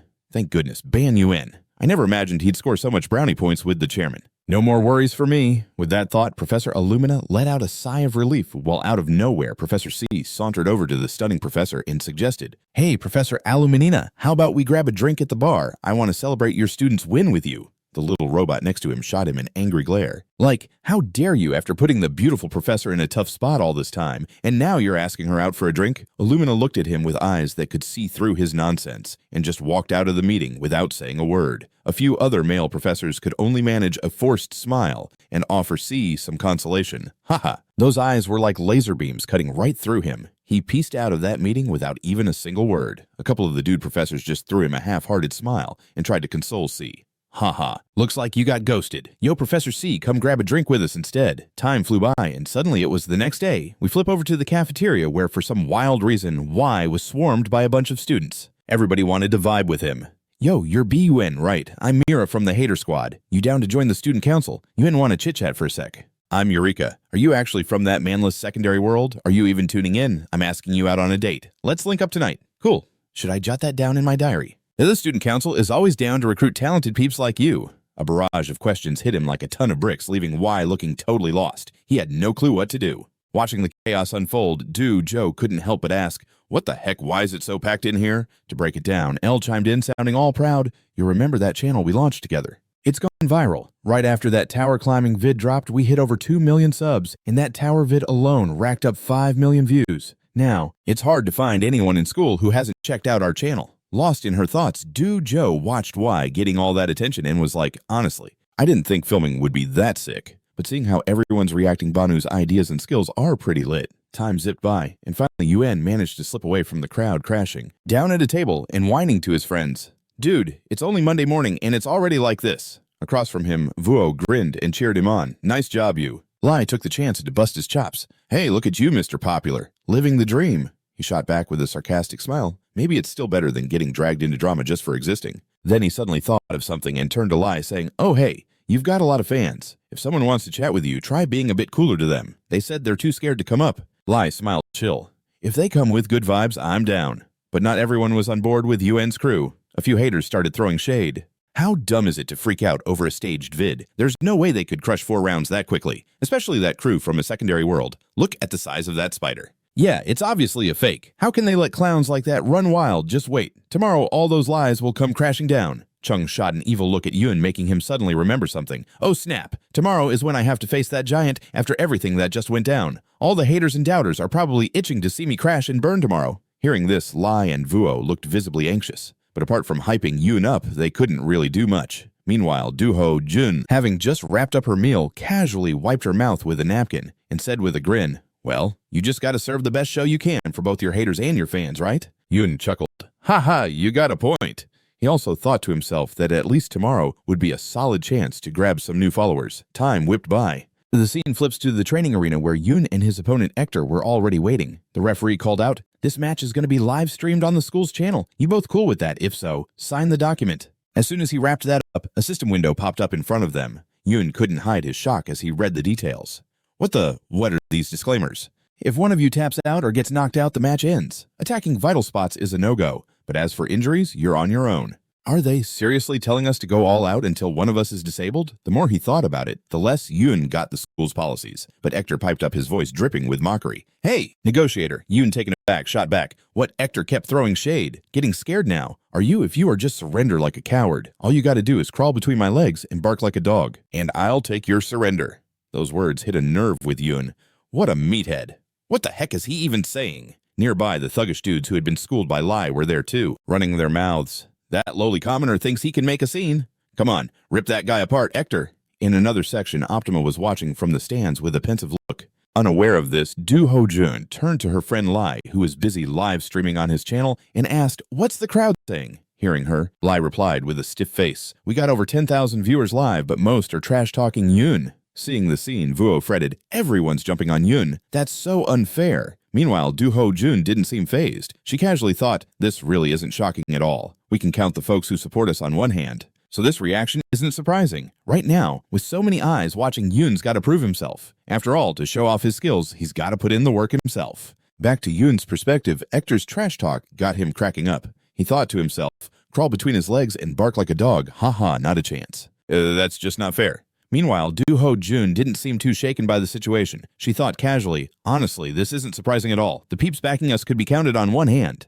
So this reaction isn't a shocker. At this point, with everyone watching, Yuen has no choice but to step up. To show off his skills, he's got to grind himself." Back to Yuen, he couldn't help but burst out laughing at Hector's words. He thought, "Kneel, crawl between his legs, and bark like a dog. Ha ha ha, no way. Never thought I'd hear a line like that. Sounds like something from a crummy book." Yuen was like, if he didn't clap back at this dude, it would bug him. "Yo, did you come up with that zinger just for me? That line was kind of slick, but do you actually have the muscle to back it up?" Hector shot back from across the arena, looking all tough and defiant. He was thinking how long he could keep up this cool vibe. Yuen shrugged and started to stroll away, saying, "Whether I'm chill or not, just come over here and see for yourself." With that, he pulled a sword from his stash and made a teasing gesture at Hector. This made him grind his teeth and let out a furious growl, his heart ready to smash Yuen. Right then, he yelled at the referee, "Prof, Jun, hurry up and kick off the match. I want to wreck this loser now." His deathly tone made the professor next to him sweat bullets, and he rushed to comply. "All right then, Class 1's Erector will fight Class 11's Ban Yuen. Let the match begin." As soon as those words dropped, Erector charged in without a second thought. First, he balled his fist, swinging his huge arm like a wrecking ball straight for Yuen. "You're dead," he roared as if he wanted to send Yuen to the next realm with one hit. Meanwhile, Yuen was just chilling, thinking, "You're a bit too sure of yourself, huh? But at that speed, what can you even do to me?" He took a tiny step back, twisting his body to dodge Erector's hit. As he did, the sword in his hand slammed into Erector's face, snapping his head to the side and sending his massive body crashing down. Faced with a boulder like him, the best move was to use the technique he learned. Yuen remembered the night after his date with Vuo in the Class 11 training room when Ho-jan had started teaching him. Her words rang in his head. But before you can rock this technique, it takes a ton of practice. Otherwise, it's just a half-baked skill. When you face a new opponent or attack, you gotta think fast. You might feel a little freaked out, but you need to keep your cool and watch what they do. To nail it down, you gotta practice so you can whip out that move anytime. With this staff, I'll hit you with different speeds and styles, each with a different goal. If you can hit back at least once, you'll pass. Faced with Ho Yan's sharp voice, Yun felt like a scared little lamb, even tearing up a bit. Back to the present, Yun was scanning and analyzing hard. That dumb boulder can't even touch me. If he keeps swinging like that, he's bound to leave an opening soon. Meanwhile, Erector was still trying to gather himself. How did I even get hit? Wait, what just happened? A sudden scream erupted from Erector, but right as he screamed, the rocky skin on his face cracked open, making him clutch his face and howl in pain. Yun saw this and nodded in satisfaction. Looks like my technique is working. Before I hit, I charged my sword with wave energy. A body as tough as rock, like yours, seems to channel this energy real well, which is why you're in so much pain. Erector shot Yun a crazed glare. He roared like a wild animal. How dare you hurt me? Yun turned back, giving a cold look at the screaming Erector, then slowly walked toward him, saying, Yo, can you stop whining and just attack me already? If you don't want to feel more pain, just give up now. Erector, all cocky and foolish, how could he take that kind of trash talk? His whole body shook with rage. Suddenly, out of nowhere, he swung his giant arm toward Yun like he was trying to grab him. But with his slow speed, how could he ever catch Yun? With a quick jump, Yun effortlessly dodged. This just made Erector even angrier. You a lowlife from some weak dimension dare to look down on me. His eyes turned as dark as night, and from his mouth and the cracks on his head, white smoke was billowing non-stop. Then he pulled off a skill that made his already huge hands even bigger. I'm gonna take you out, Erector roared, raising his hand high and coming down hard. The impact shook the whole arena, but making his arm bigger just slowed him down even more. This attack was no threat to Yun at all. He couldn't help but smirk inside. How dumb, after a big hit like that, you should try a different move. If you keep doing the same weak stuff, I'll have to take you down quick. Not aware of Yun's thoughts, Erector lost it completely. He charged in, swinging wildly with no plan, while Yun moved gracefully, channeling all his energy into his sword. Just before Erector's giant hand crashed down, Yun's blade sliced up and touched his stone arm. With a single slash, cracks formed all over the massive arm, causing Erector to scream like a pig getting cut. Meanwhile, Vice Principal Zoe was eyeing the battle from his office. He chuckled softly and shook his head. What a pointless match, not just him. Even those who used to look down on Yun were now dropping question marks in the comments, making Lai super satisfied. Haha. Even if they saw it with their own eyes, they probably wouldn't believe it. Vo also chimed in all excited. You're right. Compared to when he first showed up, Yun's become straight up beastly. The crew of thugs that Lai had taught A. It's a total brain scramble for everyone right now. For real, how did Erector go down so fast, especially to someone from a lower tier? What's up with that dude? They were all looking super skeptical. Meanwhile, Professor June the Ref was just standing there, totally caught off guard by what he was seeing. His mind was racing with, what in the world is happening? Just a week ago, Erector didn't seem at all this powerful, so what the heck changed in just a few days? In his line of sight, Yan showed up glowing with this insane golden aura, radiating some crazy power. But just as he was about to look closer, an urgent message popped up from the Professor's Council. Glancing back at Yan, he saw Erector lying there like a rag doll, all banged up and still. Yan couldn't help but think, what now, hitting someone who's already down is just weak. Get up and just fight. But before Yan could wrap his head around it, Professor June stepped in. Hold up, that's enough. By the Professor's decision, we're saying that Erector can't keep going. For the safety of both fighters, we're calling the match here. This announcement hit both Yan and Erector like a ton of bricks. Especially Yan. He sensed something was off about stopping the match at such a critical time. Seriously, if the shoe was on the other foot and I was hurt, they'd probably let it slide, he thought with sarcasm. Hey, Professor June, hold on a sec. But June cut him off. You don't have a say in this. Yan, the match is done. Get out of the arena now. That authoritative tone from June had Yan grinding his teeth in frustration. He didn't agree, but had to swallow it since he couldn't go against the professor's call. As he walked away, he thought, no winner. This is so annoying. But hey, at least I didn't lose, so that's something. Just then, Professor June yelled in panic, Yo, Erector, don't get up. You can't fight anymore. This match is finished. But then Yan spotted Erector all battered and shaking, trying to push himself off the ground. He yelled, Who says it's over kneeling to a nobody from a lower world? Not a chance, I'll take you out. With that, he activated a skill that made his arm swell up like a frickin' balloon and charged at Yan, the ground shaking with every step. Meanwhile, Professor June was just standing there yelling, Stop, Erector, move aside, Ban Yuen, after feeling totally wronged. Yuen was already on edge, and now Erector was rushing in like a fool. Yan wasn't going to hold back. He pulled a sword from his inventory, mumbling, Dodge, why should I dodge? Dude's trying to take me out. Did he not hear the warning or what? Just because he thinks I'm from a lower world doesn't mean he has to play by the rules. The professors were hyping up this fight. Then they shut it down just like that. and now this fool is acting all tough for his pride. Seriously, this whole setup is pissing me off. With that mentality, Jan's gaze turned icy. He swung his sword like lightning, and bam, Erector's arm was gone, flying through the air. Erector's eyes went wide in shock. Then he was clutching his stump, screaming like a banshee. In the stands, all the students' mouths dropped open, completely blown away. Professor Jun rushed over to calm him down. "Chill, Erector. We can reattach your arm. We're heading to the infirmary like now." As he spoke, he scrambled to manage his system window. Just then, Yuen got a buzz from his own system. "System alert. Do you want to snag the following traits from Erector's arm? Vitality Titan's body volcano, monstrous strength." That notification made Yuen sweat bullets. What is this? Can this even happen? As he was still wrapping his head around that wild notification, Jun, once he finished on his system, quickly transported Erector's body and the severed arm to the infirmary. Once he finished that, Jun turned to face Yuen. "What was that all about, Ban Yuan? I told you to get out of the way, didn't I?" Yuan just calmly put his sword away, shrugged it off, and said, "Sorry, Assistant Professor Jun, but it all went down so fast after the match was done. It was kinda hard to react." Jun totally wasn't buying it and shouted, "That's your excuse!" Just then, a call screen popped up next to him, and the calm but firm voice of Vice Principal John came through. "That's enough, Assistant Professor Jun. I got this." Hearing that, Jun went from mad to chill in seconds and replied, "Yeah, okay, I understand." The system screen swung over to Yuen, and John spoke with authority. "Hey, Ban Yuen, I'm here on behalf of the professors. We saw the entire thing. From now on, I'll be the one asking questions, and you're going to answer them. Truthfully? Got it?" Yuen held back his sharp gaze, fixated on Erector for that reckless move earlier. "There's no way you can say you couldn't dodge that, right? With your skills, dodging would have been a piece of cake." The power gap between you two was massive, which is why the faculty council decided to call the match. So tell us something we can actually work with. Why didn't you dodge that attack, Ban Yuen? The pressure from John's question made Yuen feel a bit tense. He didn't jump to answer right away. Instead, he was really deep in thought. Even though he had mastered the art of dropping the right words, he had never. Yuen stepped back, his icy gaze locked on Erector after that reckless move. "You can't be serious that you couldn't dodge that. With your skills, dodging's a piece of cake?"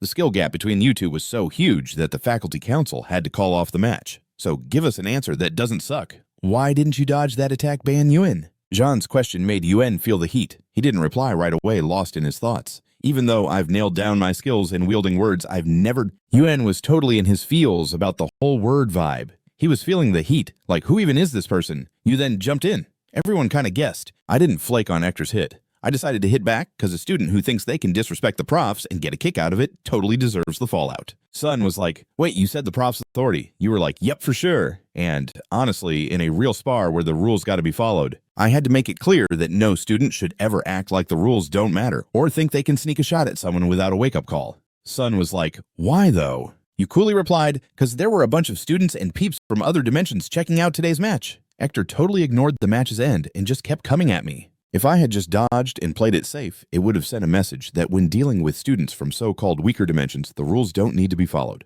Even though it was a snap decision, I'm sure I did the right thing. I acted to keep the Academy's rules intact, you said, all calm and confident. His slick reply, using the Academy's rep as a shield, made Vice Principal Sun smile to himself. Haha, clever move. He knows there's an audience and he's flipped a personal beef into a school issue. I can't argue with that logic, but as he thought this Sun's tone got serious again, student Banu breaking the sparring rules is definitely punishable. However, it's up to me and the Academy to decide who gets punished, not you. Right? Sun's words made Yuen's face drop. Nearby, Assistant Professor Run was smirking like he just won a prize. Ha! You get what you deserve. No matter how smooth you think you are, you're up against the Vice Principal. You're done, Banu. But you totally got the vibe. There was no way to defy the Vice Principal, so you just gave in. You got it, Professor. If I did anything to step on the faculty's authority, I'm really sorry. Whatever comes my way, I'm ready for it. Hearing this, Sun suddenly laughed, and his tone chilled out. Haha, punishment? Nah, not even. I wasn't even thinking about punishment in the first place. I just wanted to know what was going on in that head of yours. Saying that, Sun took a sec, his sharp gaze checking you out. This dude is super eloquent and has a mega desire to win over the audience. With that in mind, Sun wrapped things up. The main blame is on Ector. He ignored the signal to stop and still tried to throw down with you. So I'm calling Banu's moves totally justified self-defense. In the stands, Lee and Vucho instantly started celebrating. Only Assistant Professor Run looked lost before he quickly spoke up. Professor, but what he did? Before he could finish, Sun cut him off. Enough, Assistant Professor Run. You better chill with this embarrassing behavior. If you had stepped in to shut Ector down, from the jump and not let him go wild, we wouldn't even be here. You bear some blame for this too.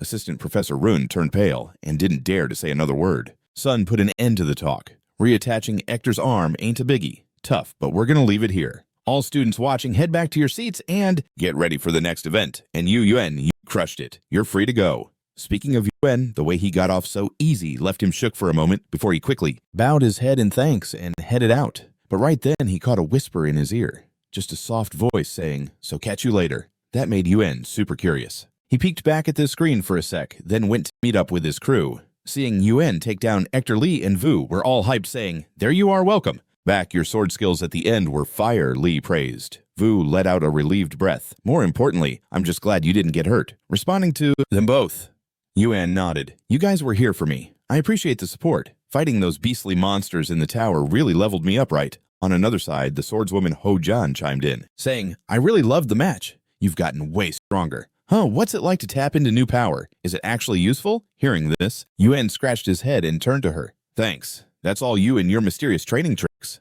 But Ho-Jan interrupted her tone, getting serious. No.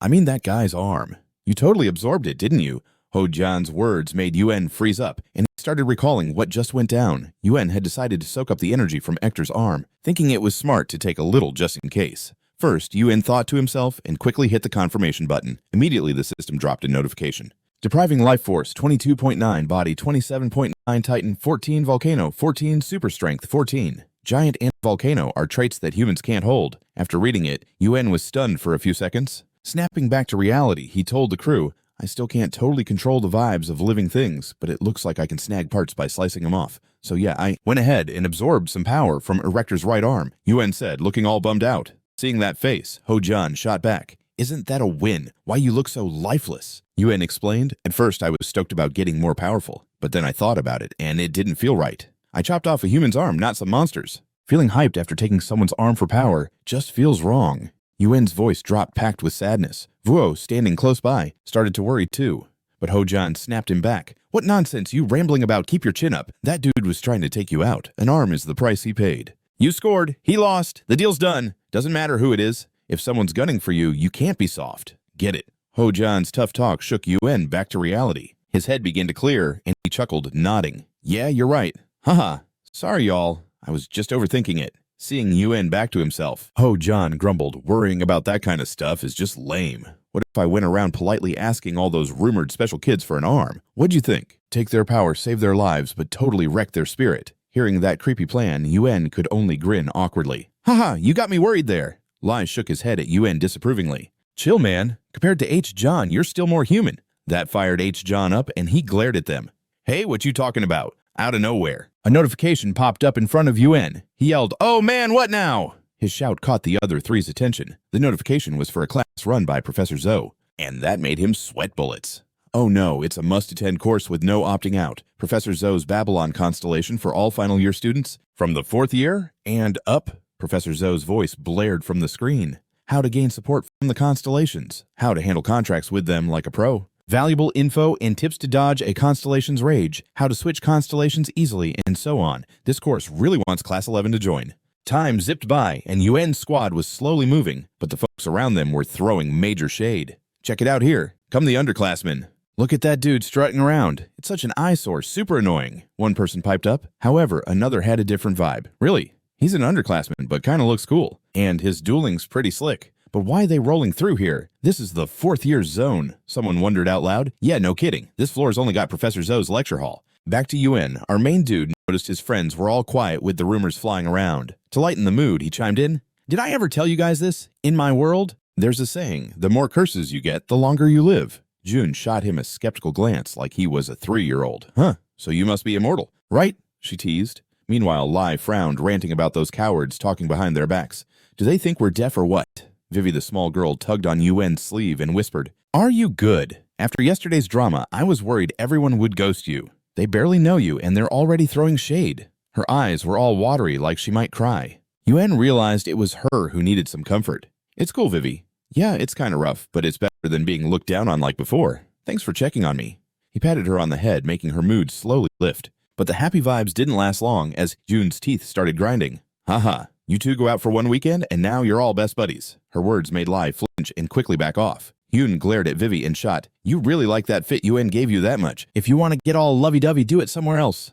"Monster," Vivi fired back out of nowhere. "Are you mad, Jelly?" Her words caught Yuan off guard while Jun got mad like a cat with its fur on fire. Wasn't losing to you in the duel enough, monster, Yun growled. Vivi quickly ducked behind Yuan, but her eyes were still fierce. Yuan had to jump in to chill things out. Hang on, chill out, Jun. Class is starting soon. Let's not throw down. Vivi glanced at Jun, smiling, and said, look who's acting like they didn't bully me first. Her words sent Jun into a rage while Yuan glared at Vivi. You too. Time raced on, and the group made their way to the Babylon Constellation Lecture Hall. Before we go in, Yuan asked, this is the Babylon Lecture Hall, right? We ain't late, are we? Lai said, all worried. There was a class last week, too. If us underclassmen roll in halfway, how will the seniors react? Yuan grinned. You fretting about this? Of course, they'll think we're genius underclassmen, right?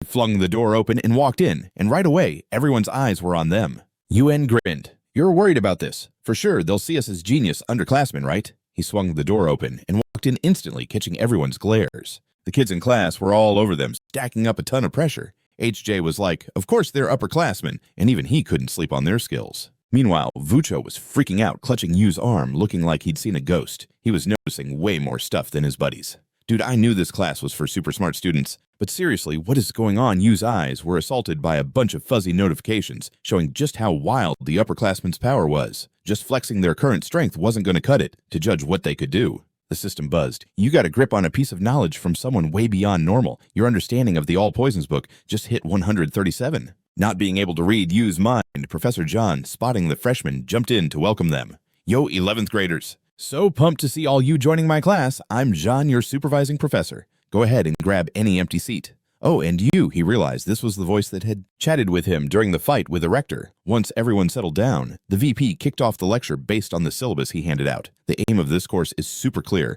understanding the tower's origins and the constellations. Since our underclassmen are here today, we'll kick things off with the tower. At a glance, the tower might look all chaotic, like it has no rules or even an end. But nah, it's more like a living thing. Climbing the tower means we gotta tackle challenges and hunt for the hidden goodies. You might think you're scoring rewards for beating the challenges, but that's not really how it goes. It's not about you playing treasure hunt. The tower itself is serving up the goods. The goal is to pick out the top-notch players with rarer items, cooler treasures, and next-level magic. The tower's on the lookout for those who can. Figure it out and spill more secrets to those who are in the know. That's a basic requirement for any smart being with some reasoning skills. Back to you hearing the VP's spiel made him roll his eyes inside. What a load of crap, a frail system that could be flipped upside down by some bizarre invader using weird methods, and he's going on about the tower choosing people. Isn't that just a major stretch? How can anyone take that seriously? But then Yu started to think deep. He recalled everything that went down while they were climbing the tower and thought, hold up. At the time when the principal sent out those letters in bulk was just after an invader crashed the tower. So we just assumed that freaky spider swarm was random. But looking back, the first floor's difficulty was super shady. The beast that wiped out Louis was definitely an elite monster. If the tower only started acting weird once we hit the fourth room and the invader stirred things up, then why was the hell level difficulty in rooms 1, 2, and 3 so messed up? What is going on here? Could the tower really be like a living being? This idea feels nuts, but what if I switch it up?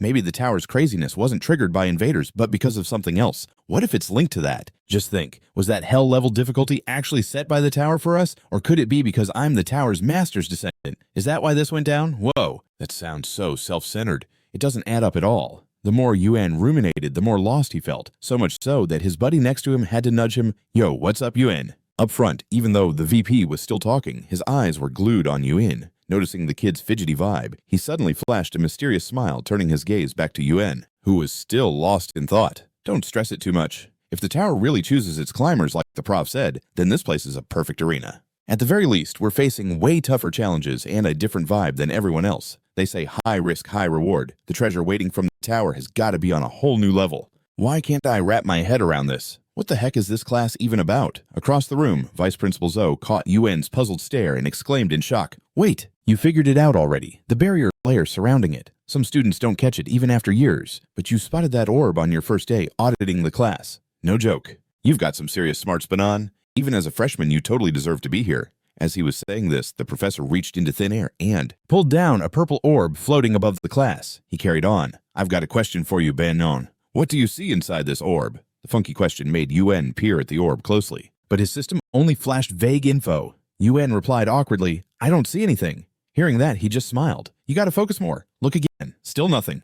Yuan shook his head. Try to zero in again. There's gotta be something you can find. Try and unravel the mystery of this orb. He kept pushing. After a bit of careful studying, Yuan began to spot a few ideas inside Shield Sever Protect, but nothing beyond that made sense to him. He looked confused and said, Zhao saw he hit a wall and didn't dig deeper.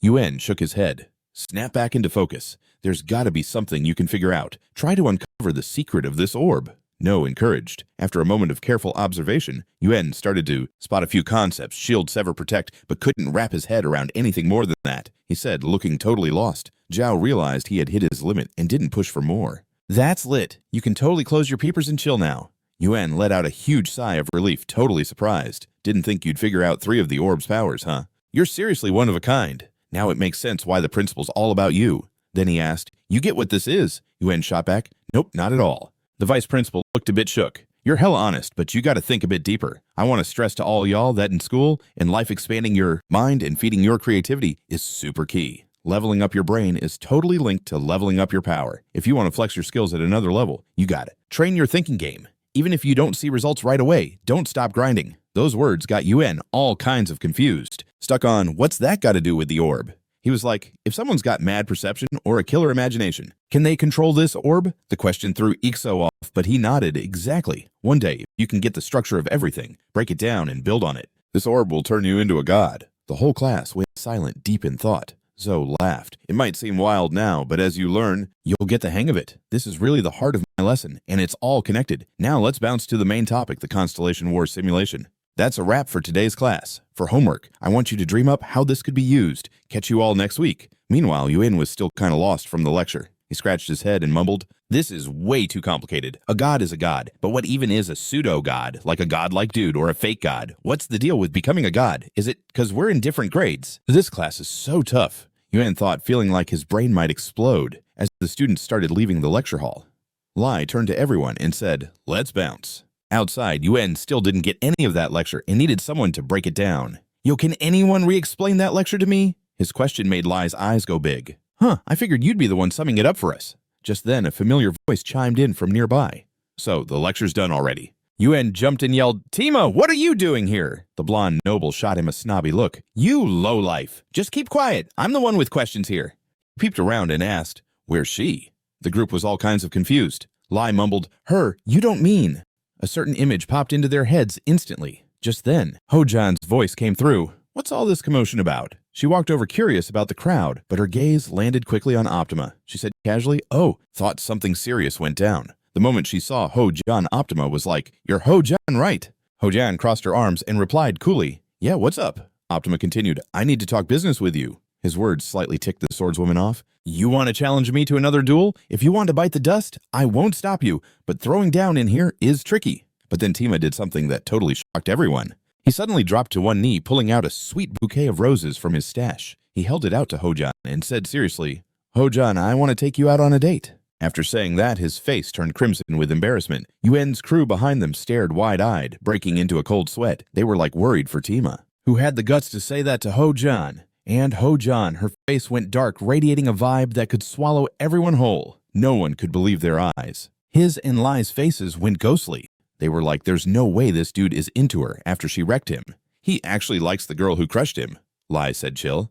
The answer was right in your question. Yuan gasped in shock. No way! Looking helpless. Meanwhile, Jian just shrugged and said, You guys are all the same chill. I'm kind of curious about his game plan. They all stared at her with question marks floating above their heads. What game plan? Jian then said. You guys really don't get it.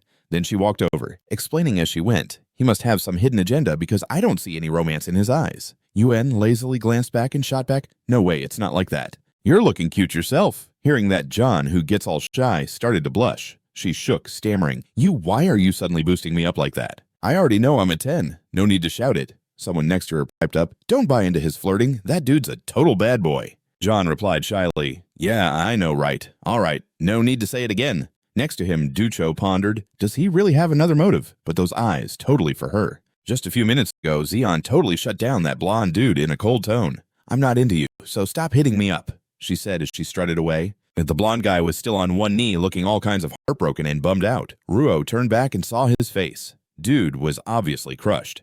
He looked super sad while trying to push himself off the ground. Seriously, why even bother with love at this age? It's just a drag. Better to binge watch something instead. A bit later at the training grounds, he got a notification from the system.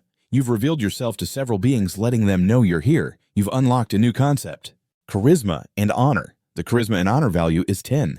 He thought, I just unlocked something right after dropping my latest video on my channel. Charisma 10. That's the skill to charm and sway the squad. Honor 10. The respect you get from people recognizing your vibe. Those stats sound dope, but are they even going to help me scale the tower? He was curious. So he turned to Duko and asked, do I look good lately? She was caught off guard, but then said he looked even more handsome. The dude immediately started acting all smug, making Zeon roll her eyes and shoot daggers at them with a serious jealous vibe. She shouted, hey, you two get back on track. Quit the lovey-dovey stuff. Her eyes looked like they could kill, and she was using Lai as her punching bag to let out some steam. He quickly shot a glance at Ducho, asking if she noticed anything different about him. But before he could finish, Zeon shoved him right in the kisser. Didn't you hear me focus on your training? She said, her cheeks all flushed. Then she got annoyed. At this rate, we'll be training until morning. Yun saw this and called Ruo over to practice up. Meanwhile, Lai looked like he was about to burst into tears. Can I get a break, please? His wish came true, and he flopped down on the floor. Out on the training yard, Yun was sparring with Ruo. They were dodging and countering attacks with crazy speed, and her battle skills were leveling up for sure. The power of their moves was lit. From the sidelines, Lai threw in his 2 cents.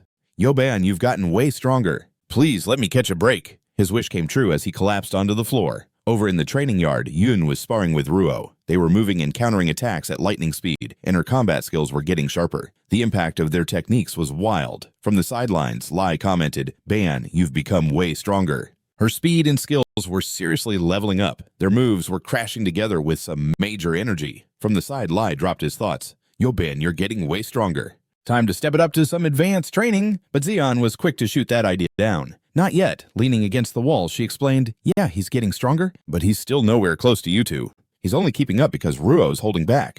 Watching them duel, her brain was working overtime. We're hitting the tower tomorrow anyway. You got a plan to take down that monster ban. If not, we'll just end up crashing like last time. If we don't come up with something soon, we'll bomb again. Meanwhile, Yun tapped into his all-seeing eye. Golden sparks flickered in his eyes as he thought, after training with Ruo for a week, I'm starting to get her. Her rage is all about her feelings and changes with what emotion she's vibing on. When she's fueled by negativity like anger, she's a wild card, but when she's happy, she's chill again. But in the heat of battle, anger is pretty much unavoidable. That's why her power is out of control. He dodged a hit, then swung the flat of his sword to send her flying. With a loud bang, Ruo hit the ground flat. The other two were shook watching this. Ruo looked like she was about to explode while he put the pieces together. His hands formed a magic circle as he calculated silently. He spent the whole week with Ruo, soaking up her feelings when she was happy, calm, and real. Not the fake stuff, but her genuine vibes. He gathered all those emotions in his hand. He charged at Ruo, planning to hit her with all those good feels. Ruo seemed to be getting annoyed as he realized something. In that moment, his hands crafted a magic circle as he calculated everything in his head. He had spent the whole week with Ruo, gathering her true emotions when she was happy, calm, and chill. Not the fake stuff, but the real deal, her genuine feelings. In his hands were those raw emotions. He quickly lunged. She was vibing with all her real emotions, the ones that showed when she was happy, chill, and just vibing. Not that fake stuff, but the actual feels. He clutched those emotions in his hand and suddenly sprang forward, quietly thinking, this has to work. But just as he was about to touch her, Ruo slapped his hand away. She gritted her teeth, then tackled him, and they both went down hard. Yun couldn't fight back here. He could only watch helplessly as an enraged Ruo swiped her sharp claws at him, and the other two rushed over all frantic. Suddenly, the little snake's chains zipped around her arms, pinning them to her side. No matter how much Ruo screamed, she couldn't break free. Thankfully, she chilled out afterwards, and Yun let out a sigh of relief. Phew, that berserk state didn't last too long. But do we always have to do it like this? It's way too risky every time we fight. Something's off, though. What triggers that switch? Just then, she acted all cute. Thanks to you. This is way too dangerous every time we go at it. Something's shifted. But what's triggering it? Just then, she put on this cute act. Thanks to you, I can fight way more freely. I can fight better now. That alone was a massive win. I'm so glad you're here. He was hyped to help her out since helping is always rewarding. John showed up out of nowhere, freaking Yun out, who explained, hey, we're just grinding hard, not messing around. She responded, chill, I know. Thank goodness nobody got hurt. More importantly, everything's good. She stopped mid-sentence, leaving everyone puzzled. What's up with her today? That wraps up today's training. Tomorrow we hit the tower again. What's gonna go down next? She trailed off mid-sentence, leaving everyone totally baffled. What's up with her today? That's a wrap on today's training. Tomorrow's the big day when they're heading back into the tower. So what's gonna go down next? That wraps up part 1, fam. Seriously, don't forget to hit that like button and subscribe to catch the reveal in the next part.